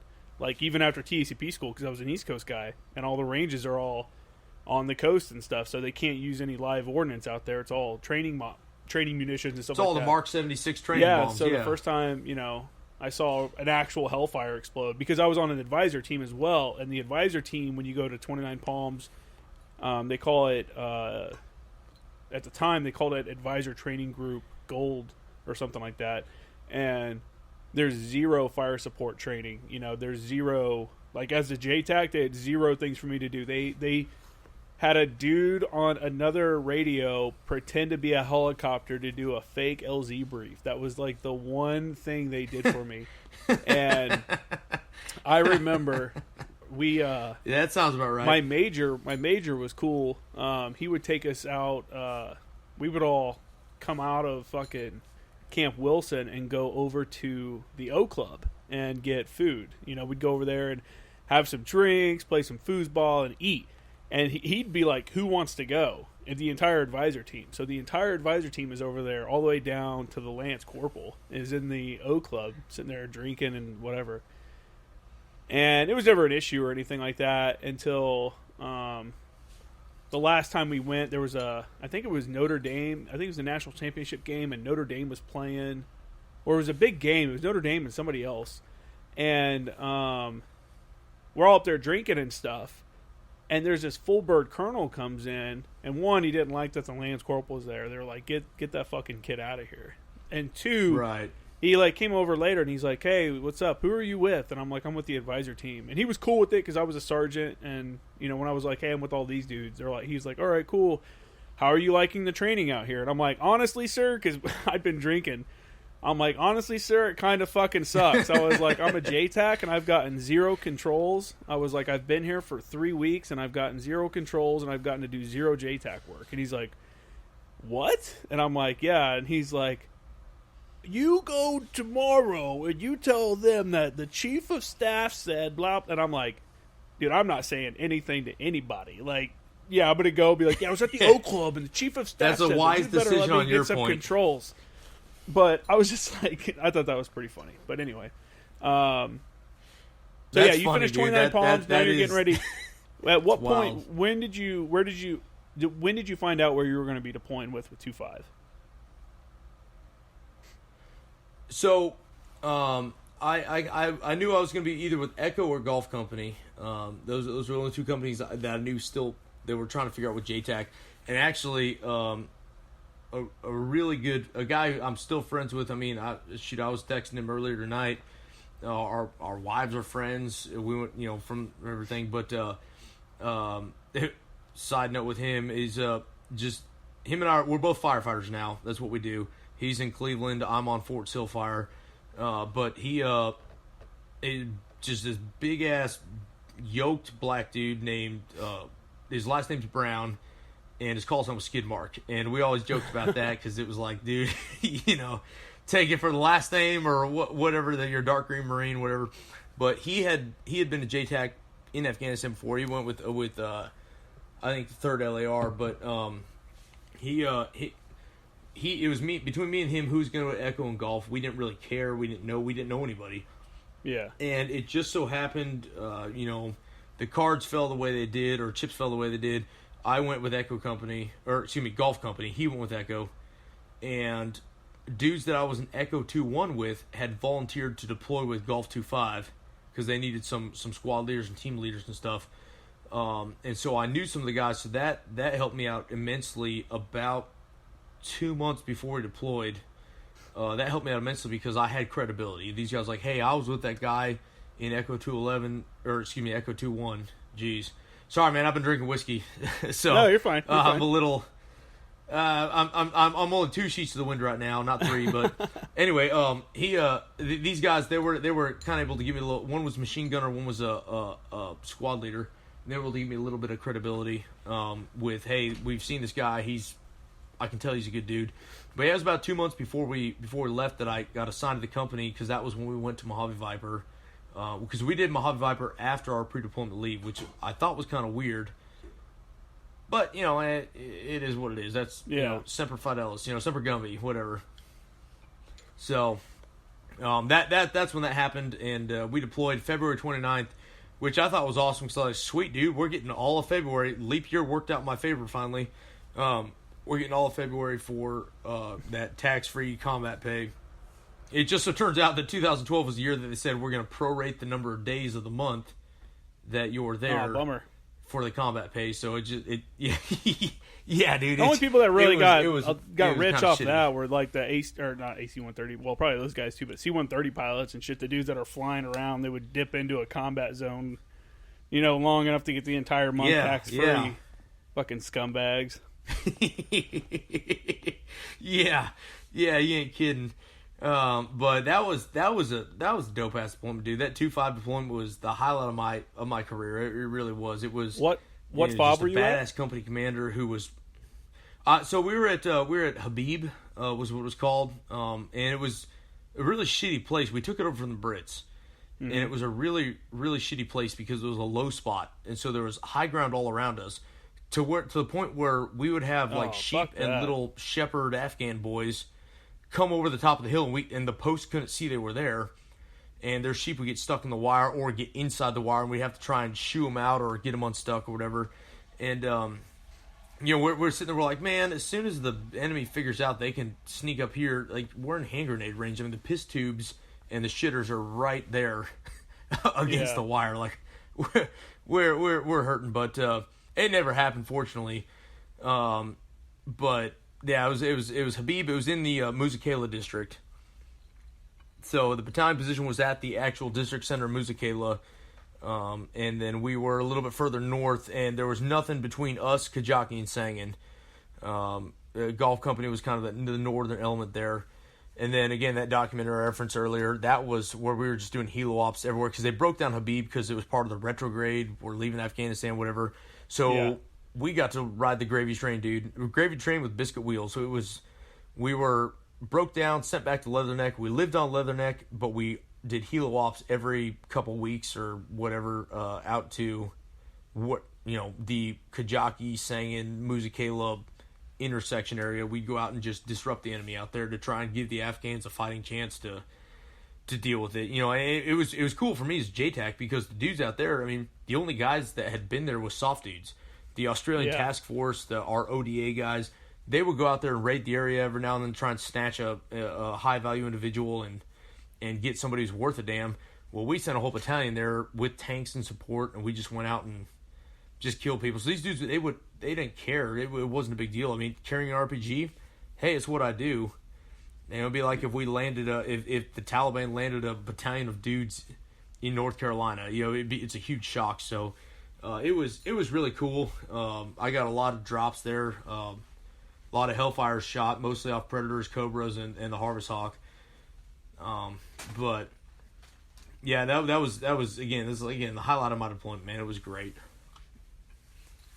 That's cool, man. That's cool. Yeah, I mean, it's always better when you can do a deployment where you're busy. I mean, it sucks. I guess it sucks if you're always getting shot at. That gets old real quick. But like if you're busy actually doing your job and stuff like that, that's why I favored my 2013 deployment with the advisor team, just because I was the only JTAC on the team and I was constantly gone. I was out doing missions because I there was no battalion COC for me to sit in or company COC. We were an advisor team, so I was out anytime an element from our advisor team was out. Almost every time, I would go, and just getting out and being able to be on the ground and do your job, like, it's the most satisfying thing, and it makes the deployment go so much better. Like, it's just, that's just where you want to be. Now I gotta ask, what advisor team were you with, and what time frame? Because I was there with an advisor team April to October of 2013 as well. That's actually where I ran into Jackie again. For those of you guys that don't know, Jackie, a guy named Eric Wilson, he's a phenomenal fire sporter, JTAC. I work with him. He won't come on the podcast. I already asked him. As a JFO instructor. Yeah, I know. He's the one who told me, he's like, yo, dude, hey, Kramer's probably going to ask you to get on his podcast because you're better at talking than I am. But I asked him. I was like, dude, he's I know the you've best got friend stories. I have out here, man. He's got stories out the ass, and I'm going to hound him until he gets on here and talks to you, because all right. We'll have to do. He's. We'll have to do one with all three of us or something like that. Let him ease into it. Yeah, lube it up a little bit before we stick it in. Yeah, there you go. So I was there in 2013 in Sangin. I was the advisor team down in Sangin with the 2TAC 215 Corps. So we were based out of Jackson. We got there in I think the end of February is when we got there. I want to say it was at the end of February is when we arrived. And then we were based out of Jackson, but we worked, because that area, they had pulled the footprint back from everybody at that point. When we first got there, I want to say it was either 1-7 or 2-7 was there, and they were there for like a month, and then they left, and 3-4 came in and took over. And because like we were shrinking our footprint in that area because we knew that we're going to be drawing down and pulling out there pretty soon, we just had such a huge area. We would go from, for those that are familiar with the area, we would go from Fob Jackson, which is in the middle of Sangin, right there. You leave Fob Jackson, you're driving basically into the bazaar, right in the middle of everything. So we were out of Fob Jackson, and we would go. The farthest north I ever went was up to Pouze. It was a special operations post that was north of. Were you ever in Sangin? Did you ever go down to that area? No, we never made it up there. We made it to Keshmish Khan area, which was up. It was more in the Muzakela Kajaki area than it was Sangin. Okay. We never made it all the way into Sangin. Well, for those that are familiar with Sangin, Pouze is north of Fob Alcatraz, which was like the northern post for like the Marine Battalion that was there. I want to say my buddy Matt Gay, he was attached to 2nd Recon, or he's with 2nd Recon as their like motor T. Him and I were mechanics together, and we deployed together to Iraq and stuff. But he was over there as a wrecker operator, and I think he went in with like second Recon and helped build they just basically pulled up, dug holes, and started living out of their holes and building Fob Alcatraz. So anyway, that was a quick side story. We would go all the way up to Fob Alcatraz semi-regularly, and down south of us, not all the way, a couple kilometers south, but we would go west. Yeah, it was west. We'd go west real far. Because that was like no man's land west of west of Sangin, you had the hilltop there, which was Shukvani, and they had a Cobra and a medevac bird there on strip alert. That because we were outside of the golden hour, so if they were going to be flying out of one of the main bases, so they put them there they would fly in the morning. That way, if something happened, they could. Now, I think for a while they had a shock trauma platoon in Shukvani as well. I think there was a SDP out there as well because of that golden hour thing. There was for a little bit, I think in 2011, but I think it broke it down as part of the retrograde. Yeah, everything was retrograding. So, like I said, 3-4 came in and took over from 2-7. It was either 1-7 or 2-7. I can't remember. I feel bad. I don't remember. But 3-4 came in, and they were there for probably a month. And then the headquarters moved from Fob Jackson up to Shukvani. And then Fob Jackson became a company position for 3-4. And then I think whoever was up at Shukvani, there was like a Georgian liaison team. There was an Anglico team up there. Some other people. I think they all pulled out of there. So everybody was retrograding, which meant no one was really going outside the wire with 3-4 except for us. Like, we were the only ones. They would come in and we would brief them on our missions because we were going out with the Afghans. And we were out, a couple times a week, or at least I was out a couple times a week. But I think almost all of us were out, a decent amount. And 3-4 would always try to, hey, we can send these guys up to this position and they'll be Guardian Angel, or these guys can go to this position and they could be a QRF up here. And, we're like, dude, like, this is, like, we want to get you in the fight, man, but this is their fight. Like, we can't have, they were talking about bringing tanks down there, and we're like, dude, no. Like, we're supposed to be, we're the last advisor team. Like, we're supposed to be pulling back, and they're supposed to be able to sustain this after we leave. So when we had this major push we're supposed to go through in the green zone in Sangin, and someone had mentioned tanks, and then all the Afghans got all worked up, and we're like, God damn it, because we've been saying we're not bringing tanks down here. And so now the Afghans... Well, now, with that, if I can throw something in there real quick, with that, for those people that don't know that I've been there, Sangin is such a crucial spot. And it's why 3-7, 3-5, 1-7, 2, whatever 7th Marines, because 7th Marines and 3-4, they're the workhorses of the West Coast. Sangin was such a crucial spot because of where it was located, between the Kajaki Dam, between everywhere else in Afghanistan, where they were trying to get their opium in and out, where they were trying to get fighters in and out, just everything. Sangin was such a crucial spot that it was going, where you guys were at was going to be defended so heavily by the Taliban, because that was, without Sangin, they lose the entire western half of Afghanistan. Eastern half of Afghanistan. There's no good spot for them without it. So, with being down there in Sangin, that was the place to be. That was their last stand. Yeah, it was I think it had lulled some. So the advisor team that we came in and ripped with, they were like, hey, it was pretty quiet. Like, it wasn't as bad as we thought it'd be. They had just got done with a pretty big operation up in Kajaki where they had gotten into some pretty serious contact. They were basically running off helicopters getting shot at, and dudes had holes in their packs and shit from where they, like, ran off the helicopters, hit the deck, and they're taking machine gun fire from these guys. The Taliban dudes had, like, legit machine gun positions dug in to like a cornfield, so that they were like hidden and shit, and they're shooting at these guys. But that was like, I think that was like their one like kind of big mission from what they said, and I could be wrong, I could be downplaying it some, but they were there during the winter time, so it was a little bit slower and stuff, because in the winter time, that's when they kind of pull back and regroup. The dudes go to Pakistan, they try to do their whole regrouping and stuff. So we're there, and when we first get there, like the first day we're sitting there, and I remember we land, we introduce ourselves to the counterparts.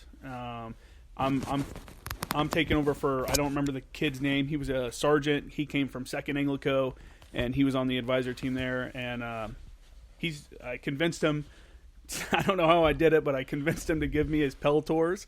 I was like, dude, Anglico won't know. Like, they have so many.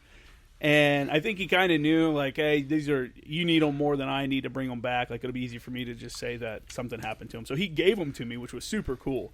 And I actually had those Peltors until I got out. But awesome. Anyway, so the first day we were there, man, like, we're sitting there grilling steaks with these guys because they're all pumped that they're leaving, and there's tracer fire flying over the camp and shit. And I'm like, whoa, like, this is pretty wild. And they're like, that's wild, that's man. where the Taliban dudes are just shooting at the AUP positions right down the road. Sometimes they would shoot at the Marine post too, but not very much. So you'd sit there and there's like literally tracer fire flying like 10 feet, 15 feet over your head, but you were like, I feel safe because I'm behind these, giant barriers. So we honestly didn't really worry that much about it. But then like a month into the deployment, that's when the Taliban came out and they're like, hey, the fighting season has begun. And it just kind of broke loose from there, and we started getting in different engagements and shit like that. And then overnight, it was over like one or 2 day period. The Taliban came through and took over like 6 or 7 of our Afghan National Army positions, and like destroyed the little bases, killed a bunch of the dudes and stuff like that. So then they're like, all right, hey guys, we have to go re-clear the green zone for, the Sangin green zone with the Afghans. So we're doing these little, and it wasn't that bad. Like we were running these little missions and stuff with them. And I think the one mission I was kind of like, oh man, this could get real bad. Cause we were going into an area where like the entire time everyone's like, this is a known IED belt. Like this whole area is covered in IEDs. And they're like, that's at this. And then like flash forward 3 or 4 months, they're like, that's where we're going, is in this area. And I'm just like, fuck, this isn't going to be good. And then it ended up raining real hard that morning, and the Afghans were like, we're canceling the operation. And I was like, that was the only time where I was like, oh, thank God, man. I really felt like I was probably going to get killed on that one. Yeah, I mean, at that time, the Taliban had just come through and taken over a ton of the Afghan positions. And that was exactly it, man, is the Taliban did just, I mean, they cared, and that was the biggest issue with it. The Afghan troops, man, in my experience with them is some of them, you had dudes that, I mean, we say, hey, we're going to take a security call. These guys, I mean, they were burning glass the whole time, looking through that RCO, waiting for the bad guys to show up. But I had a gunny, oh, you're talking about the like, Afghans cared. I thought you said the Taliban. I'm like, no. Well, the Afghans, they didn't. It was whatever, man. I'm collecting a paycheck. The Taliban had a motive for it. Now, I mean, not that the individual dude cared, but like, I don't know. My experience with the advisor team was a little different than yours. My experience, we were supposed to go replace one of the Kandaks out there. 21215 is who we were supposed to replace. Fox Company. Okay. And we ended up standing up the Regional Corps Battle School, or the Regional Corps Battle Circus, as we called it, because it was a legit circus. I mean, as a JTAC, for 3 months, I taught these dudes how to drive standard transmission pickup trucks, like the Danger Rangers. I taught them how to drive. And it was just a huge waste of time. And in the last 3 months, they said, hey, they're standing up a fire support course. They got D30s. We need to teach them how to do it. Because I was there April 13 to October of 13. So, we had a little bit of a crossover there. But your advisor team was different than mine. For us, I was on leatherneck the whole time. I lived in an air-conditioned Connex box with a bunk bed in it. I had internet in my room. I mean, it was... I was on the most pogue deployment you could get. You weren't on the Mobile Strike Force dudes, were you? You remember those dudes? No. Yeah, no, that wasn't me. I literally, my job, my entire purpose in life was to live in my little air-conditioned Connex box that was right next to MWR across from the PX there on Leatherneck. And then we drive over to Camp Shorab on the Afghan side of the base through the Friendship Gate. Which is funny that we had that because, hey, we trust you, but we don't trust you. Yeah, we trust you, but come here, let me pat you down real quick. And then we wrote the... Exactly. We wrote the fire support. Me and another 0861 JTAC, we wrote the fire support officer course for the Afghans. And basically, we just took the 0861 curriculum, had one of our Afghans translated into Dari, and that's what we taught these dudes. And it was the dumbest thing ever. Like we gave them their final exam, and the best student scored 4 out of 20. Yeah. And the only things they knew was like the range of the D30 and the type of ammunition it could shoot. But we graduated every single one of them, and every single one of them was a valid artillery officer in the Afghan army, and it was just it was stupid, man. That's like when well, so real quick, one thing is for my deployment, 2 of my captains wrote an article, and it's in the Small Wars Journal. I think it's in a couple other publications also, but it's called Cautious Hope in Singin'. So if anybody wants to look that up, it's by Joe Falvey, Falvey, and Dom Pellegrini, Pellegrini. They were 2 of the captains on my deployment, and they I remember them writing this. I actually got to read a early copy of it as they were going through and doing the editing, and it's a pretty good. It talks about our deployment and like what they thought, or what could happen, and the kind of the thought. Now we know. I mean, we left and everything went to shit, and it got basically fucking flattened. So it is what it is. But you bring it up, them knowing about the D30s. When I was in Marja with 3-6 in 2011, it was coming towards the end of my deployment. I was a battalion fires chief, so a lot of my time was spent in the COC there. A few times I got to go out. I got to go out on like a helo insert one time on a mission, and I would go out basically weekly and go to the different FOBs and stuff to make sure their fire support stuff was good or whatever. They had what they needed and whatever.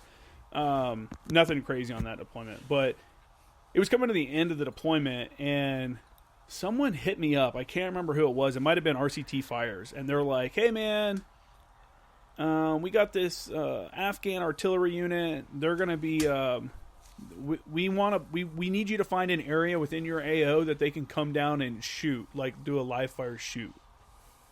And I'm like, "What?" And they're like, "There's gonna be Anglico observers there with them."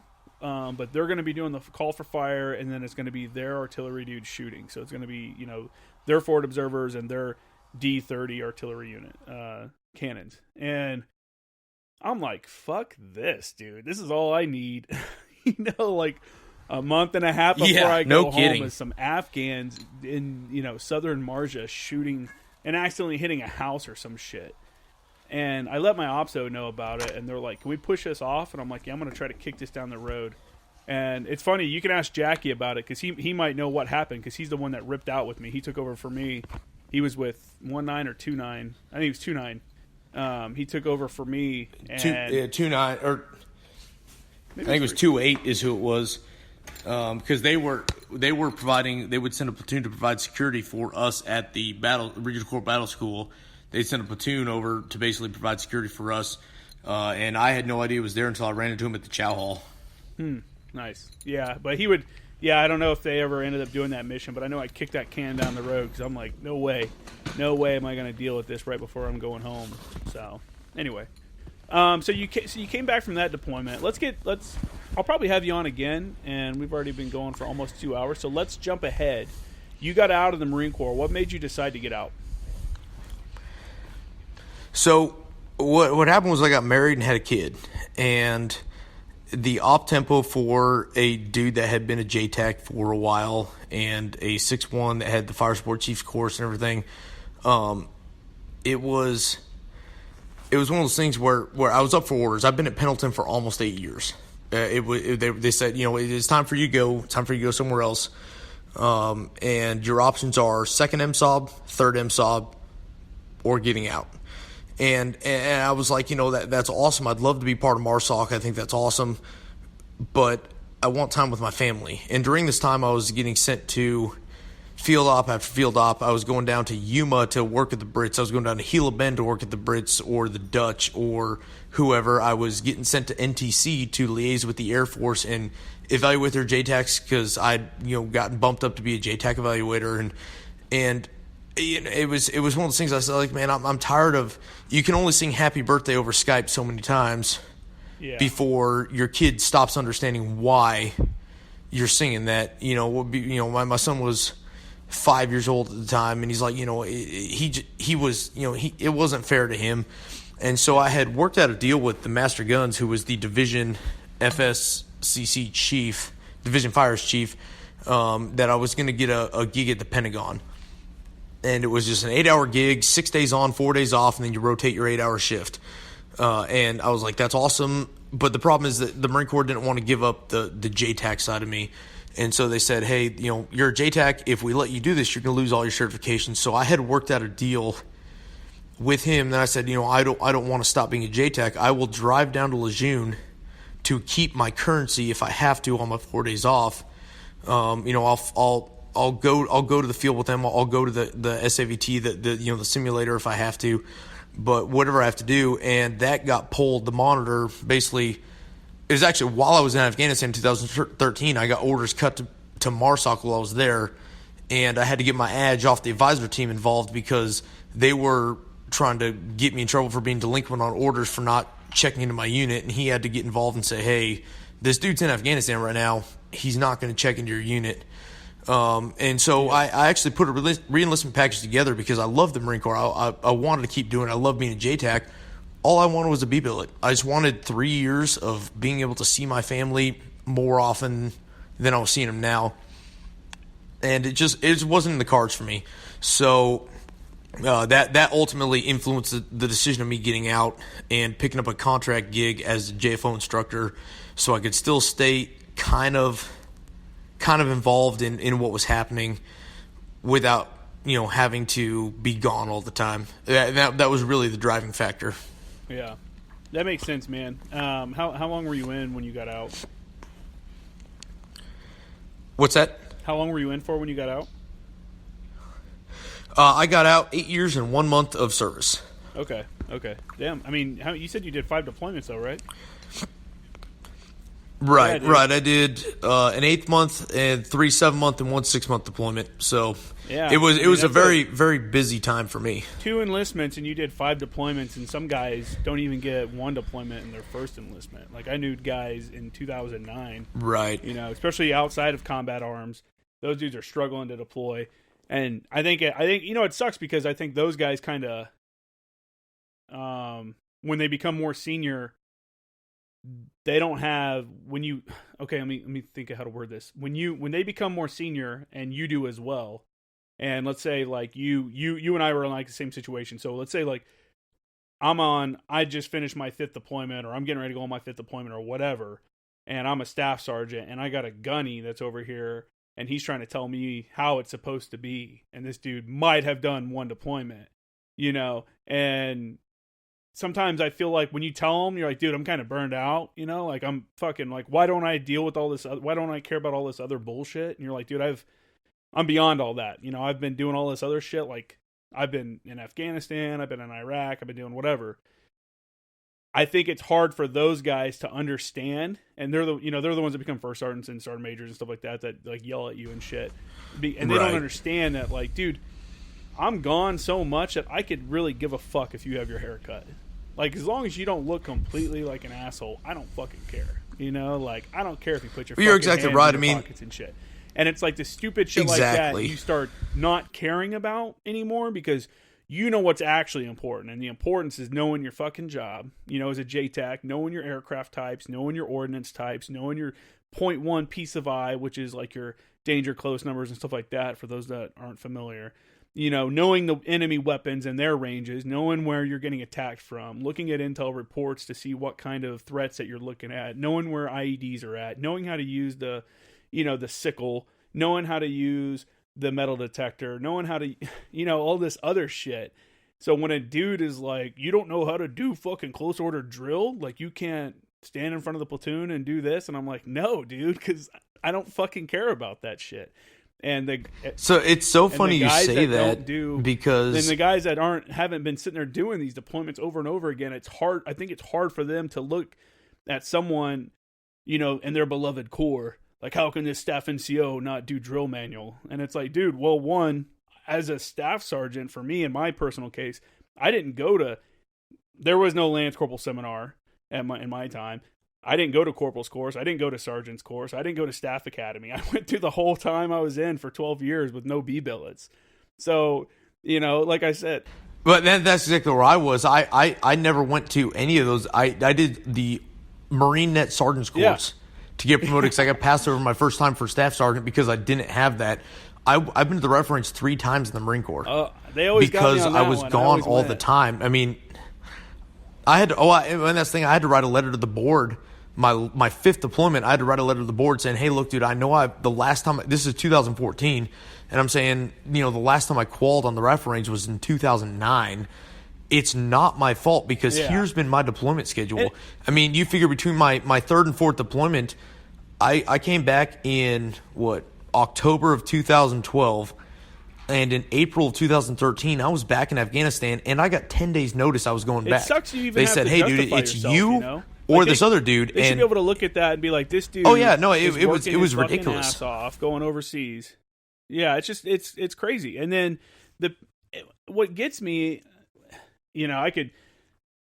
I know what you're saying because I was there, man. I was like super moto. I wasn't like super moto, but I was kind of moto. I was like, fuck it. Yeah, I love the Marine Corps. Like, this is all I ever wanted to do. Like, joining the Marine Corps was all, joining the military was all I ever wanted to do. And then when I settled on the Marine Corps, that's like all I ever wanted to do. So I did my first 4 years. I didn't want to get out. I didn't want to be a fucking mechanic anymore. I was like, fuck this. But I didn't want to get out. So I was like, well, I'm going to lat move. So I'm going to switch jobs because I still like the Marine Corps. And I think that gave me a better appreciation for like being in an artillery unit or a combat arms unit and doing like cool stuff because I came from a shitty unit where I was like turning wrenches all day to where, oh, hey, we're going to the field. And it's the stuff the commercials made out of. Field and do call for fire. And, I was always like, this is awesome. I love it. This is great. This is cool.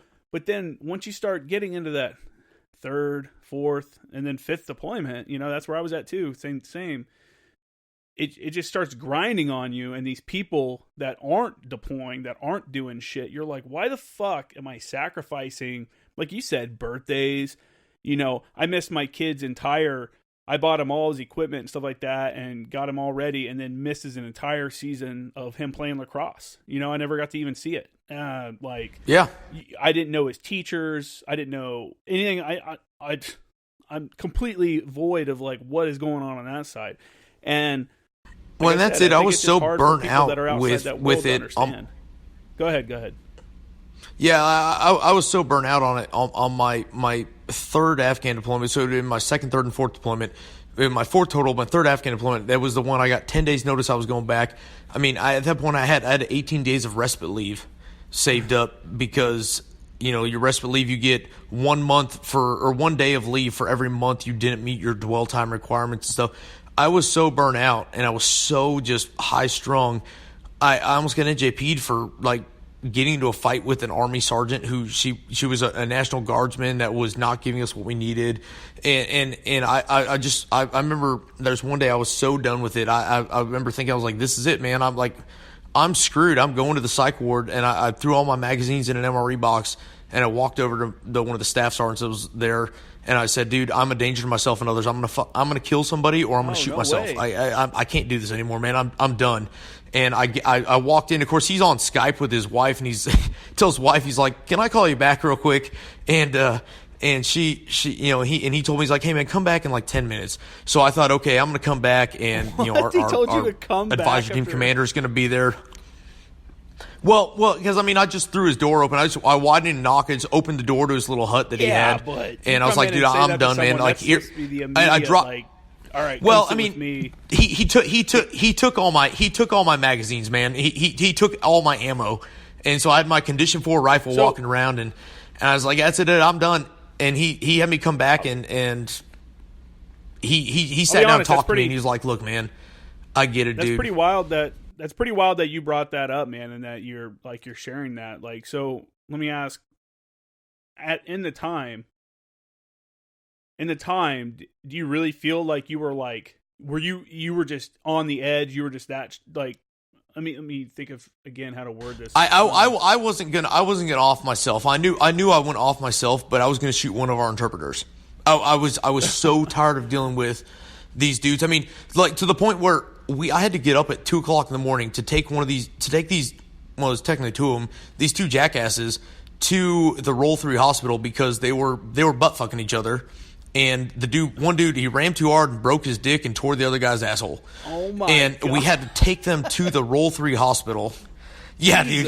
And that was it. That was the final straw. I'm like, I'm done, dude. I'm not doing this anymore. I'm so tired of this. I'm just going to shoot these dudes. I'm going to fucking kill somebody. The Afghan soldiers we deal with, they don't give a shit that we're doing anything. They don't care why we're here. These dudes, they hate us.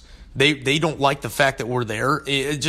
I was so over it, man. I was tired of having to take these dudes to Chow Hall every night. Yeah. I was tired of having to take these dudes to the PX. I was done with it, man. And I blame it all on the fact that, my dwell time was between Afghan deployments was 4 months and 3 months, and that was it. And that's all I had. And so, between my second and third Afghan deployment, I didn't even unpack my storage unit. I just finally got the lease on an apartment. And I'm like, okay, cool. I'm going to get this. I'm going to move my wife and my kid down. It's going to be great. I'm going to do, whatever. I'm going to go to the field in Camp Pendleton. And then I got told, hey, you're deploying in 10 days to Afghanistan. You need to contact your dudes. I'm like, so what's my pre-deployment leave block look like? Fuck your pre-deployment leave. And I was like, okay, well, this sucks. And I remember calling my wife. She was living in Nevada with her parents at the time because she'd been there for the deployment. And I called her and said, hey, I got bad news. And she goes, well, where are you going and how long are you going to be gone? That was just what it was. And I told her, and she's like, well, I guess don't cancel the storage unit yet. Don't unpack our shit. Yeah, and so, and the dude, to his credit, and I won't name drop him because, we weren't supposed to do this, but when he told me to come back, he's like, come back here, I'll leave all your ammo here, come back. And I thought I was gonna get arrested. I thought the MPs were gonna be there and they were gonna take me away, and that was it. But I came back and he opened the door. He's like, come on in, have a seat. And he pulled out 2 little shooters of Jack Daniels and handed me a can of Coca-Cola. And it's like, all right, dude, just unload every problem you have. Just give it to me all right now.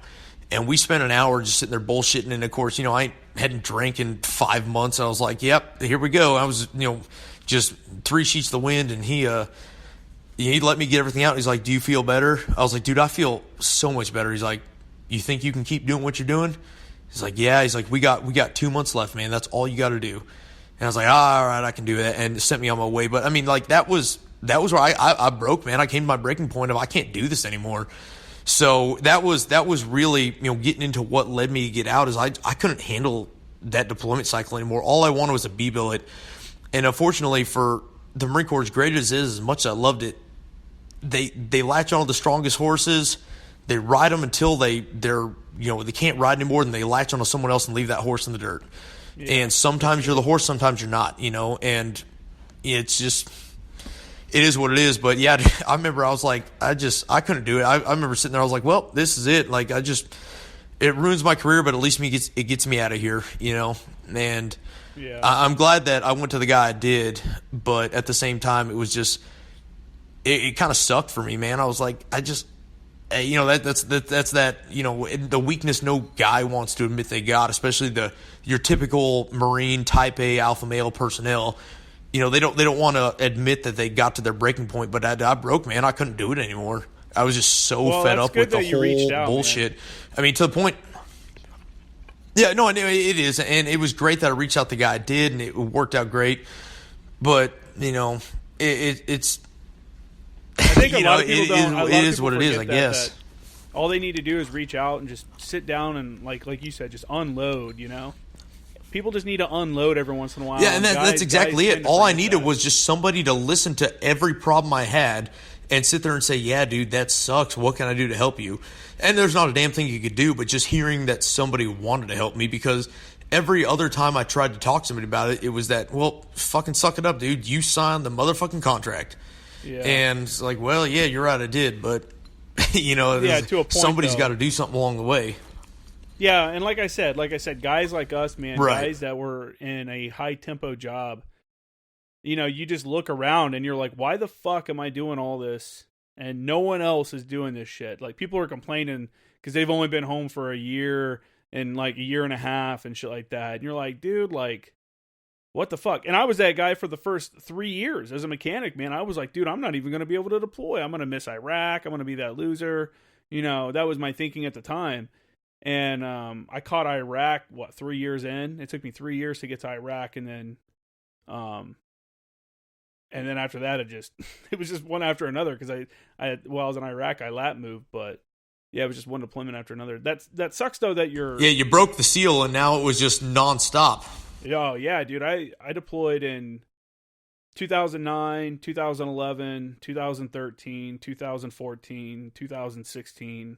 You know, those were like my deployments and stuff. Yeah. So, but so I know what you're saying. It sucks that your advisor team deployment was like that. Mine, I mean, obviously the Afghans and stuff were super annoying about some shit, but it was real interesting, and I appreciated the fact that I got to like be introduced to their culture in a way that you don't normally get to, because a lot of the times, like when I was with 3-6 and, you know, they had Afghan partners that would do some missions with the battalion and stuff like that. It was like, hey, let's bring these 6 dudes over and they're going on the patrol, but no one's ever really interacting with them. No one's ever really talking to them. They're just kind of dudes that are there on the patrol to be up front or whatever. You know, they're the ones that are allowed to knock on the door or something like that. But on the advisor team, man, I've spent hours sitting on a rug or a pillow watching Pakistani soap operas and talking about like what's going on in the soap opera or how that compares to stuff in America. And then we would discuss like how things happen in Afghanistan and different parts. You know, like the sergeant major I worked with, he spoke some English. He spoke decent English. You could actually have a conversation with him.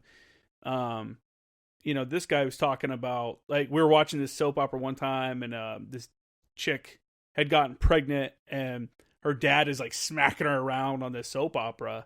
And he was like, hey, what would happen in the United States, you know, if that happened? And this chick had gotten pregnant, obviously, without being married or anything. And, right. And I'm like, well, I was like, it would honestly depend on where you're from. I was like, some places that are more like the Bible Belt-ish areas will be a little bit more aggressive about that. Like the families be a little bit more upset and unforgiving. Yeah, the area where I live now, out in the Bible Belt of Oklahoma. Yeah.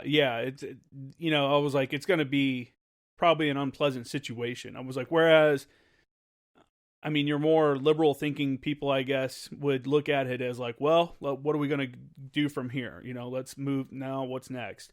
And that's kind of like, I told him, like, you know, there's just so many different cultures in the U.S. that, you know, anything could happen. I'm like, what about you? And he was just like, dude, like, she'd be dead. Like, basically. He's like, he was talking about, because he's from the country in Afghanistan. And he was talking about how there was a kid walking down the road and passed an Afghan girl. And as he went by her, he turned and looked. And the girl's brother and dad saw this from like a field and started shooting at the kid for even looking at the girl. And I'm just like, what? Like, these are the kind of stories these dudes are telling me. So it was just interesting to sit down and. It's a different place for sure, man. Dude, 100%. The last thing we did for that guy, the sergeant major, is we got him a ride to Leatherneck, Camp Leatherneck, which is like one of the main bases in Afghanistan. And he was hoping to get a ride from there back to his home area. We heloed him there. He couldn't drive. He was afraid to drive because the Taliban were looking for him because they knew he was a sergeant major in Sangin, and they wanted to kill him. They'd already killed one of his sons. I think they had captured one of his sons on like a Taliban like checkpoint and beheaded him. And so he was like, dude, if I go on the road, I'm going to get killed. So yes, it is a completely different world. And that was like the last thing we did before we left was get him a flight to try to get him, you know, so he could get home. Now, I got to ask you about getting that dude a flight. Did you ever deal with the Russian contractors out there, the ICAT? Oh, yeah. Was their call sign? It was ICAT. Those. So Jackie and I were talking about this earlier today, and he's like, "Oh, it's something you ought to say, you know, tonight when you talk to Kramer." But man, we had like some EPA nerd come out to make sure we weren't burning batteries or, you know, shut the fuck up, whatever the EPA was doing out there. Yeah. This dude, he had Harry Potter glasses and a big ass ponytail. We're working on global warming. You know, just like, whatever gear. Like, dude, I'm burning my own shit in all the plastic. Like, what are you talking about? I've been breathing in burning feces for 6 months. Well, it was hilarious because he flew out, and the Russian dudes, the ICAT guys, were like, yeah, hey, we're gonna fly him out. And so we're sitting there, and you hear the LZ brief, or you hear the ICAT, they're like, Drift 214, this is ICAT 22 coming in. I'm like, oh yeah, advisory for LZ brief. They're like, oh, we are already landing, don't worry about LZ brief. And I open the door to COC, I'm like, I don't hear a helicopter. I look out there and I'm like, there's no one in my LZ. So like, hey, ICAT, where are you? They're like, we are lifting and switching the frequency. Have a good day. And I was like, where the fuck did they drop this dude? I'm like, oh shit. Fox Company's like, hey, we just had a helicopter land in one of the fields like 100 meters away from our patrol base. Oh, no way. What the fuck? And we're like, oh shit. We're like, dude, just send the QRF out there. And this dude is just standing there with like his duffel bag in the middle of a field in Afghanistan. Oh, no and fucking he's way. like, and we're like, oh shit. Yeah, dude, the Russian dudes were They would fucking show up, stupid. You would be lucky but if anyway, they even radio called. They would just show up, I know in Marja and stuff, they would land and shut down in the middle of the LZ and shut down, like the entire LZs now like can't use it. And you didn't even know they were coming. And then, for those that don't know, these guys are like, it's like, I don't even know what kind of aircraft it is. It's this old, like, Russian white helicopter that big-ass blades on it. And like something out of Rambo. They would bring in, like, fruit and vegetables and shit like that. We never moved people on them. I didn't even know how to move people on them if we wanted to, just because, like I said, we never even contacted them. They just kind of showed up. Yeah, well, exactly. And the best part is this ZPA dude finally gets to us. And he's sitting there like, hey, man. He's like, are you the JTAC? I'm like, yeah, I'm the JTAC. He goes, cool, dude. So you do the aircraft? I'm like, yeah. He goes, do you know where my bags are? I'm like, what bags? He goes, I have my bags on an airplane. And I'm like, okay. I'm not a ticketing agent, bro. Where'd your bags? Where? Yeah, I'm like, well, and it's funny because I had a sign. The first sergeant handled for golf. This is when I was in Golf 2.5. First sergeant handled all the ASRs, and I wrote on a piece of paper and taped it next to my desk. I said, not a travel agent. Yeah. If you got to go somewhere, talk to first sergeant. My job is to get the aircraft in and out of the LZ. Yeah, well, exactly. Yeah. And this dude's like, well, I don't know where my bags are. I'm like, well, where did you last have them? He's like, I had them in Kandahar. I was like, okay, did you get off the airplane or the helicopter? He's like, yeah. I'm like, did you grab your bags? No, I thought somebody did that. I was like, dude, I hate to tell you, but your bags are probably gone. They're like, probably somebody's rat fucking all of your shit right now. Oh, my God. Yeah, so I was like, I'll see what I can do, but I told him, I was like, if you can tell me, like, what, do you know what squadron you were flying with? Like, the call sign? No. I'm like, there's nothing I can do for you, dude. I'm sorry. You're fucked. And he's like, well, I had all my stuff. And I was like, well, yeah, it was stupid, man. But I was like, well, welcome to the war, dude. Welcome to Afghanistan. That's, sorry, man. That sucks. So after you got out, man, you said you're a firefighter as well? Yeah, so I went as I was getting out about a couple months before I got out, because again, I put a reenlistment package together. I wanted to stay in, and ultimately came down to, and I won't name drop the monitor or the dude I worked for, but they basically just said, fuck you and what you want. You're a staff sergeant. You're a newly promoted staff sergeant. I got promoted in January. I got out in July. Like, you're nobody. You don't get to choose your career. We choose it for you, and you can go to MSOB or that's it. And so I said, well, I guess I'm not reenlisting. So I started looking around for contract jobs because, I mean, the high school waiver, dude. I barely passed high school. I don't know what I was doing. All I knew was I was going to be a Marine. That was my plan for life. And so I looked for a contract job, and initially there was the Army JFO contractors hit me up, and they weren't offering the pay I wanted. And I ended up talking to a guy he was one of the most influential JTACs that I ever met. He was JTAC with me. JTAC I worked for as a JFO when I was a 2-1. And he said, hey, man, there's a gig at Fort Sill for the Marine detachment. They have an opening. I already put in a good word for you. Just call this dude, email him your resume, and I got the job. And so I was working as a JFO instructor at Fort Sill for about 4 years, up until about a month ago. And then, it's awesome. I love doing it, and I still kind of help them out. It's a little bit of a gray area, so we won't go into it. But I wanted something more meaningful, I guess. And I'm on a volunteer fire department out here in rural Oklahoma. Firefighting is like one of the coolest things I've ever done. It's a blast. I love it. So when Fort Sill Fire Department, which is a DOD position, a GS position, opened up, I applied for it. I got the job. And so I've recently transitioned. I'm still a probationary firefighter with them, but I recently transitioned into being a firefighter with them. And I'm, kind of leaving the the JCAS thing aside, but I did it for 4 years, and it was awesome, man. I got to help write the JFO MOA. I got to put inputs in on the new J-Fire that's there, which they didn't listen to a fucking thing any of the Marines said. So it's anybody who's listening that reads the new J-Fire, I'm sorry that it looks the way it does. We tried, and we got outnumbered by the Army. There's nothing we can do about it. But yeah, so I went straight into being a JFO instructor, which is awesome because I get to work with Marine lieutenants that are getting ready to be JFOs, and I got to kind of look at it and say, hey, if I could change anything about those artillery officer JFOs that I had, what would I tell them? If Sergeant Slife could have said, hey, this is what you need to know, and I got to be that guy, so it was pretty legit. That's cool, man. You want to kind of explain the for those that might be getting out and maybe looking at going into like firefighting and stuff, do you want to explain like the DoD version of it? That way people are kind of familiar with like and I know like, hey, you got to go on USA Jobs and stuff like that and apply there, but are there any certain like requirements or anything that you'd like to talk about that people should be aware of?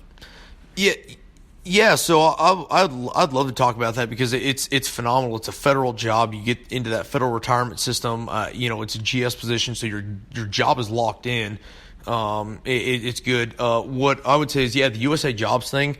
Actually, Fort Sill right now is hiring 3 more dudes. If anybody that's listening is interested. And as I was told, because my thought was, well, I don't really have very many firefighting certs. I got firefighter 1.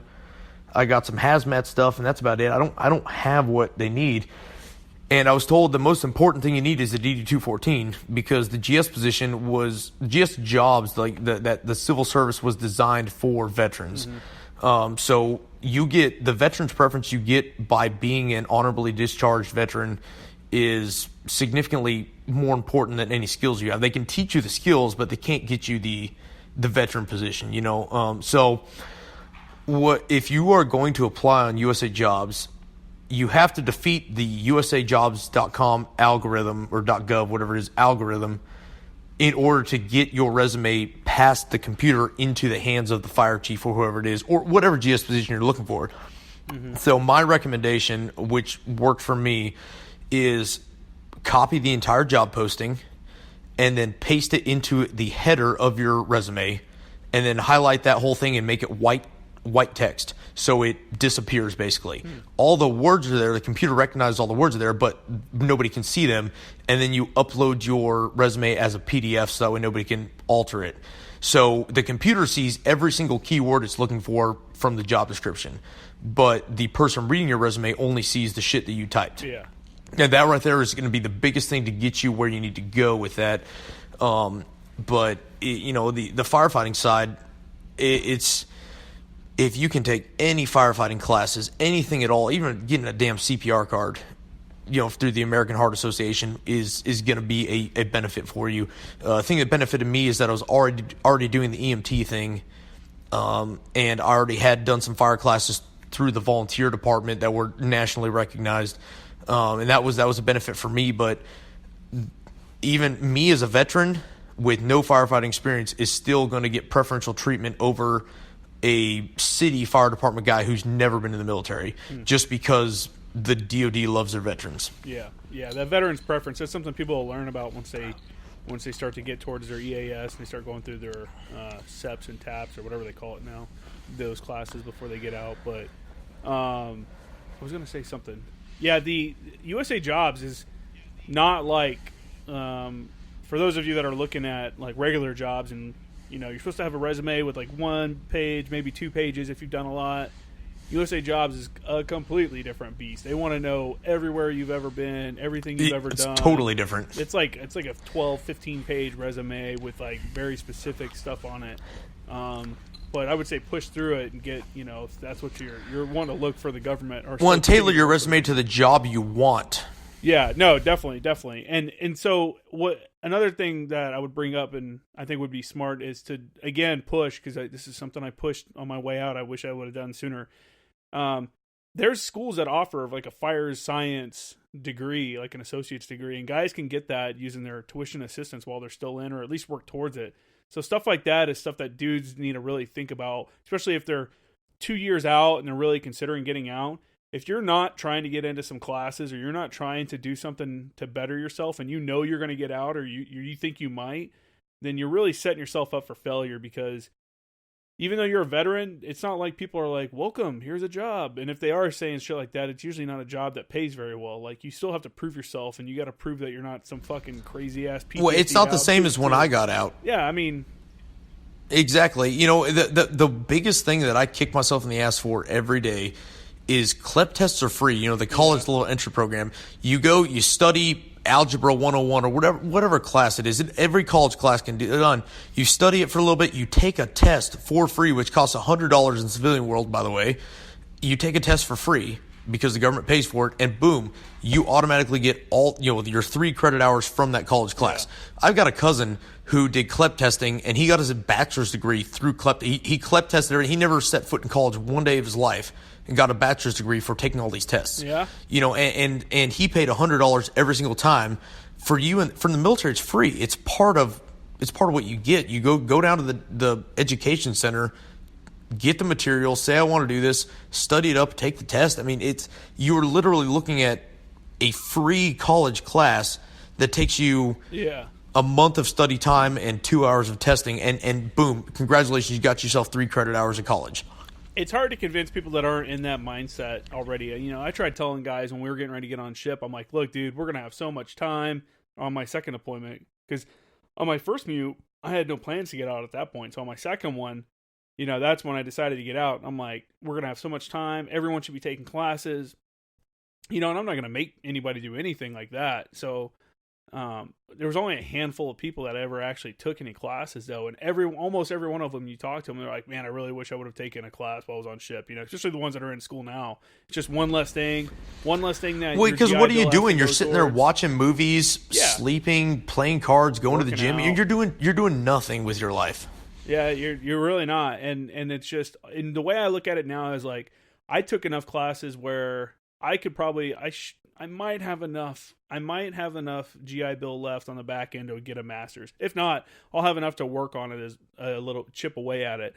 But that's what you're giving yourself too, is what I'm kind of trying to get at, is if people do at least 2 years, getting their associate's degree, a legitimate degree from a university that will actually transfer, not some bullshit fucking AMU or something like that is garbage.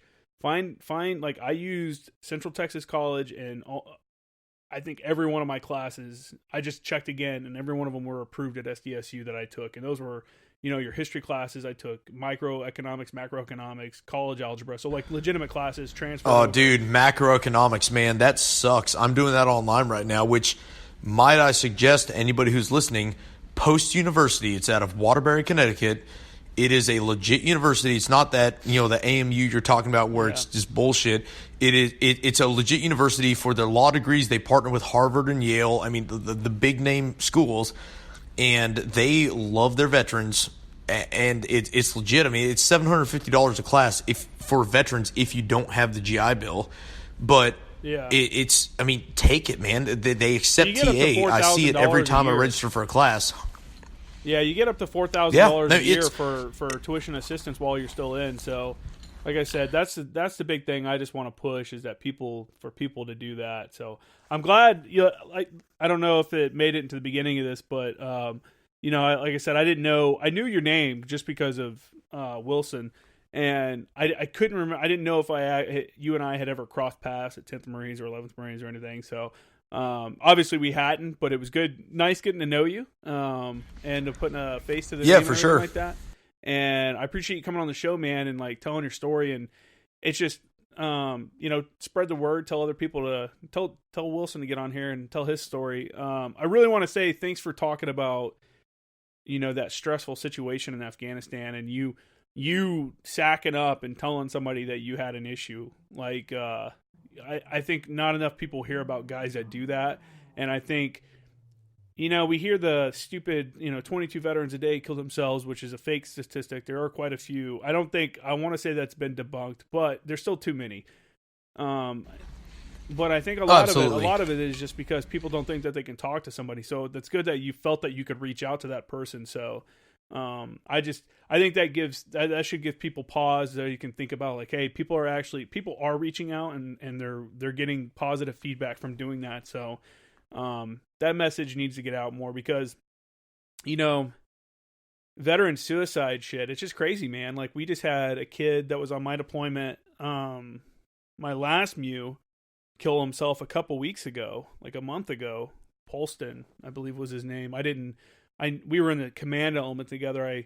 I had met him, but we didn't really talk. That he was in a different section, and I just didn't really interact with him. But I saw it all over Facebook that this kid had killed himself, and it's just depressing to see. My roommate that I was in Iraq with in 2009, he killed himself. I found out while I was in SEPs and TAPS, or whatever it's called. I was at that. I got a text or a phone call, or maybe I saw something on Facebook. I don't remember. I think I got a text. I think my buddy Teddy texted me.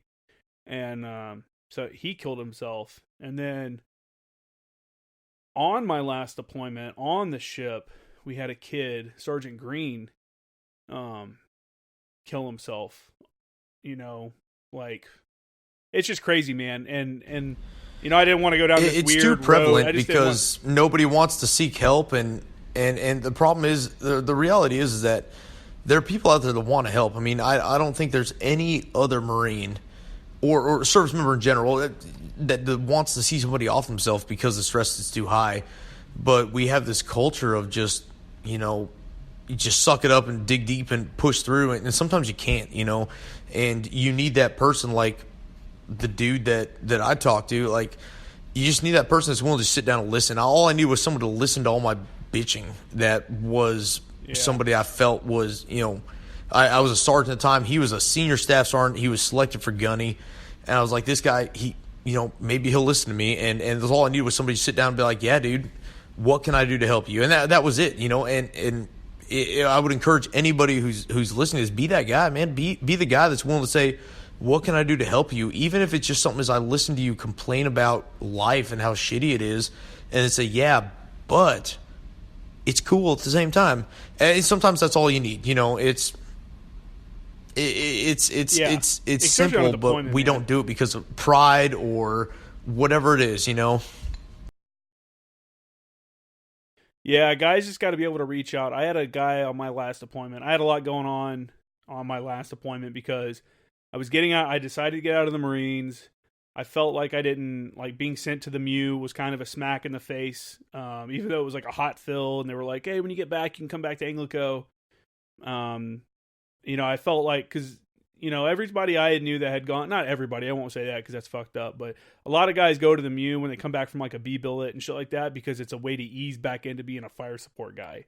You know what I'm saying? It doesn't take a strong 0861 to go be a MEU fires chief. So when I'm at I thought in my own mind, the pinnacle of my abilities as a fire support man, like I had just come back from another deployment with Anglico, and now I'm like a JTAC-E, and I've got this experience. And then, I was wanting to screen for MARSOC, and then all of a sudden I get this fuck you from the Marine Corps that says, hey, no, man, I know you had all these other plans and stuff, but, bigger needs of the Marine Corps, you're going to go be the MEU fires chief.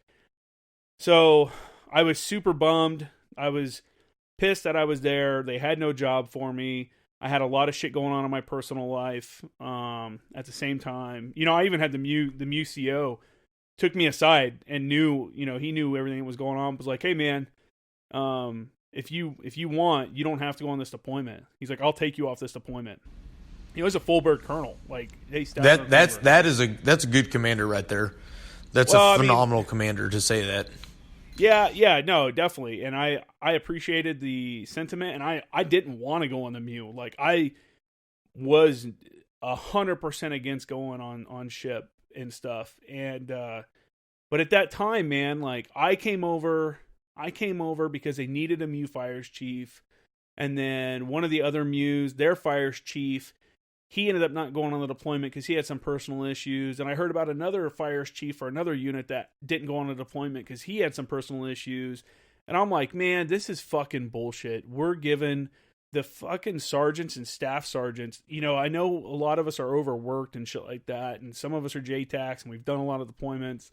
But I was just like, we have such a bad name. And I told my master sergeant, and I was just like, look, I'm not going to be another fucking 0861 that doesn't go on a deployment because of this reason or another reason. I was like, oh, I'm going to go fucking do it. I was pissed. I was like, I'm going to go fucking do it. I'm not going to like it, but I'm not going to be just another one of these dudes that's just like, well, here's my out.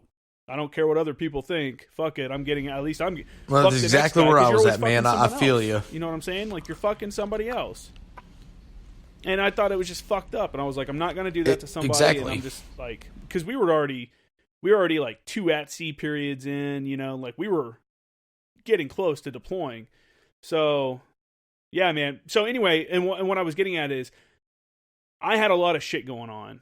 And I had a dude on the ship that I was really good friends with. And we, he would just let me sit down and just fucking unload, and he would do the same when he had stuff too.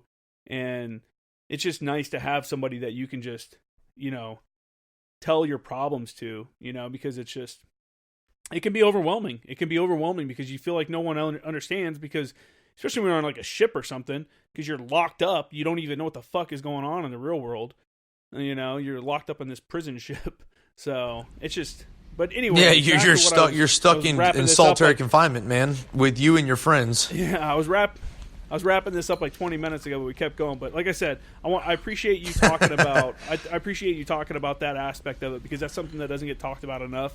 And I think that's hearing that is always a positive thing, and is better than doing 22 push-ups a day. Telling the world that, hey, I had a problem and I was stressed to the max and I got to my limit and I saw it. And I took the step to go, hey, I recognize I'm coming to my edge, and I need to talk to someone. And you did that, and I think if more people did that, we wouldn't have as many issues that we do today. So again, thank you. Sure, dude. If you want to promote anything or shout out any organizations or your own social media, go for it. Well, I would say if you're into spiritual Christianity thing, one thing that's a great program for active duty veterans or whatever is a program called Reboot Combat Recovery, and it's basically it's kind of like a group therapy session. I got roped into it. I didn't really mean to, but anyway, it's like, hey man, we can get through this. You can get through this together. They're nationally accredited, and it's all basically it's not the VA answer of let's just throw pills at you and hope you're good. It's hey, let's help you move past this. It's phenomenal. I will shout out Jackie, Sergeant Eric Wilson, extraordinaire, the fire support extraordinaire. He is the guy. He is my go-to guy now. I call him my therapist because he's the dude I go to out here for when I need stuff. So we'll get him on the podcast eventually. But yeah, man. Like I said, for those of you that are pissed about my 3-5 comments, look me up on Facebook. It's Levi Slife. It's a picture of me and my daughter. You can talk shit all you want. Like let's have a discussion about it. But I'm just glad you had me here, man. Man. Shout out to the stuff you provide, like between your podcast, between dope ass mug I've got. Don't tell Jackie, but the flag that he's getting from me for Christmas, but the Heart Your Favorite JTAC one. You got good shit going on, man, and it's. That's fine. He fucking find out. I'm gonna order that shit as soon as we hang up. So, it's already on its way. But I appreciate you having me on, man. Hopefully, what I had to say was half interesting to somebody. Oh yeah, definitely. Sure. Rock on, dude. Keep it up. Cool, man. All right. Well, hey everyone, make sure to check out my Instagram, jkramergraphics. Check out the website, jkramergraphics.com. Check out. What else? Hit me up at formeractionguyspodcast@gmail.com if you want to reach out and you don't want to leave a comment in public. Facebook. Or, yeah, you can check out my Facebook page. Dude, I posted a picture or a video of a fish being shot out of a cannon at some dude's face on Facebook. I cross-posted it on Facebook and Instagram. Instagram, it was like people laughed at it. I think it got like 700 views, maybe 800 views. On Facebook, it has over 500,000 right now, right? And then just like 2 days ago, awesome. I posted some video of these Navy dudes dancing. And I made like a little joke about, how they would get made fun of by the Marines. Dude, that one just hit like over 500,000 views on Facebook too. I'm like, dude, this is crazy. Like, this is blowing my mind. But anyway, check that awesome. stuff out if you're not following me on one of those things. I'm also on Twitter on former Action Guys, number 4 MER Action Guys. So check all that stuff out. And I don't know who's going to be on next week. I got to set something up and get an interview. So we'll see who that is. But thanks again for coming on. And thanks again to everybody for listening.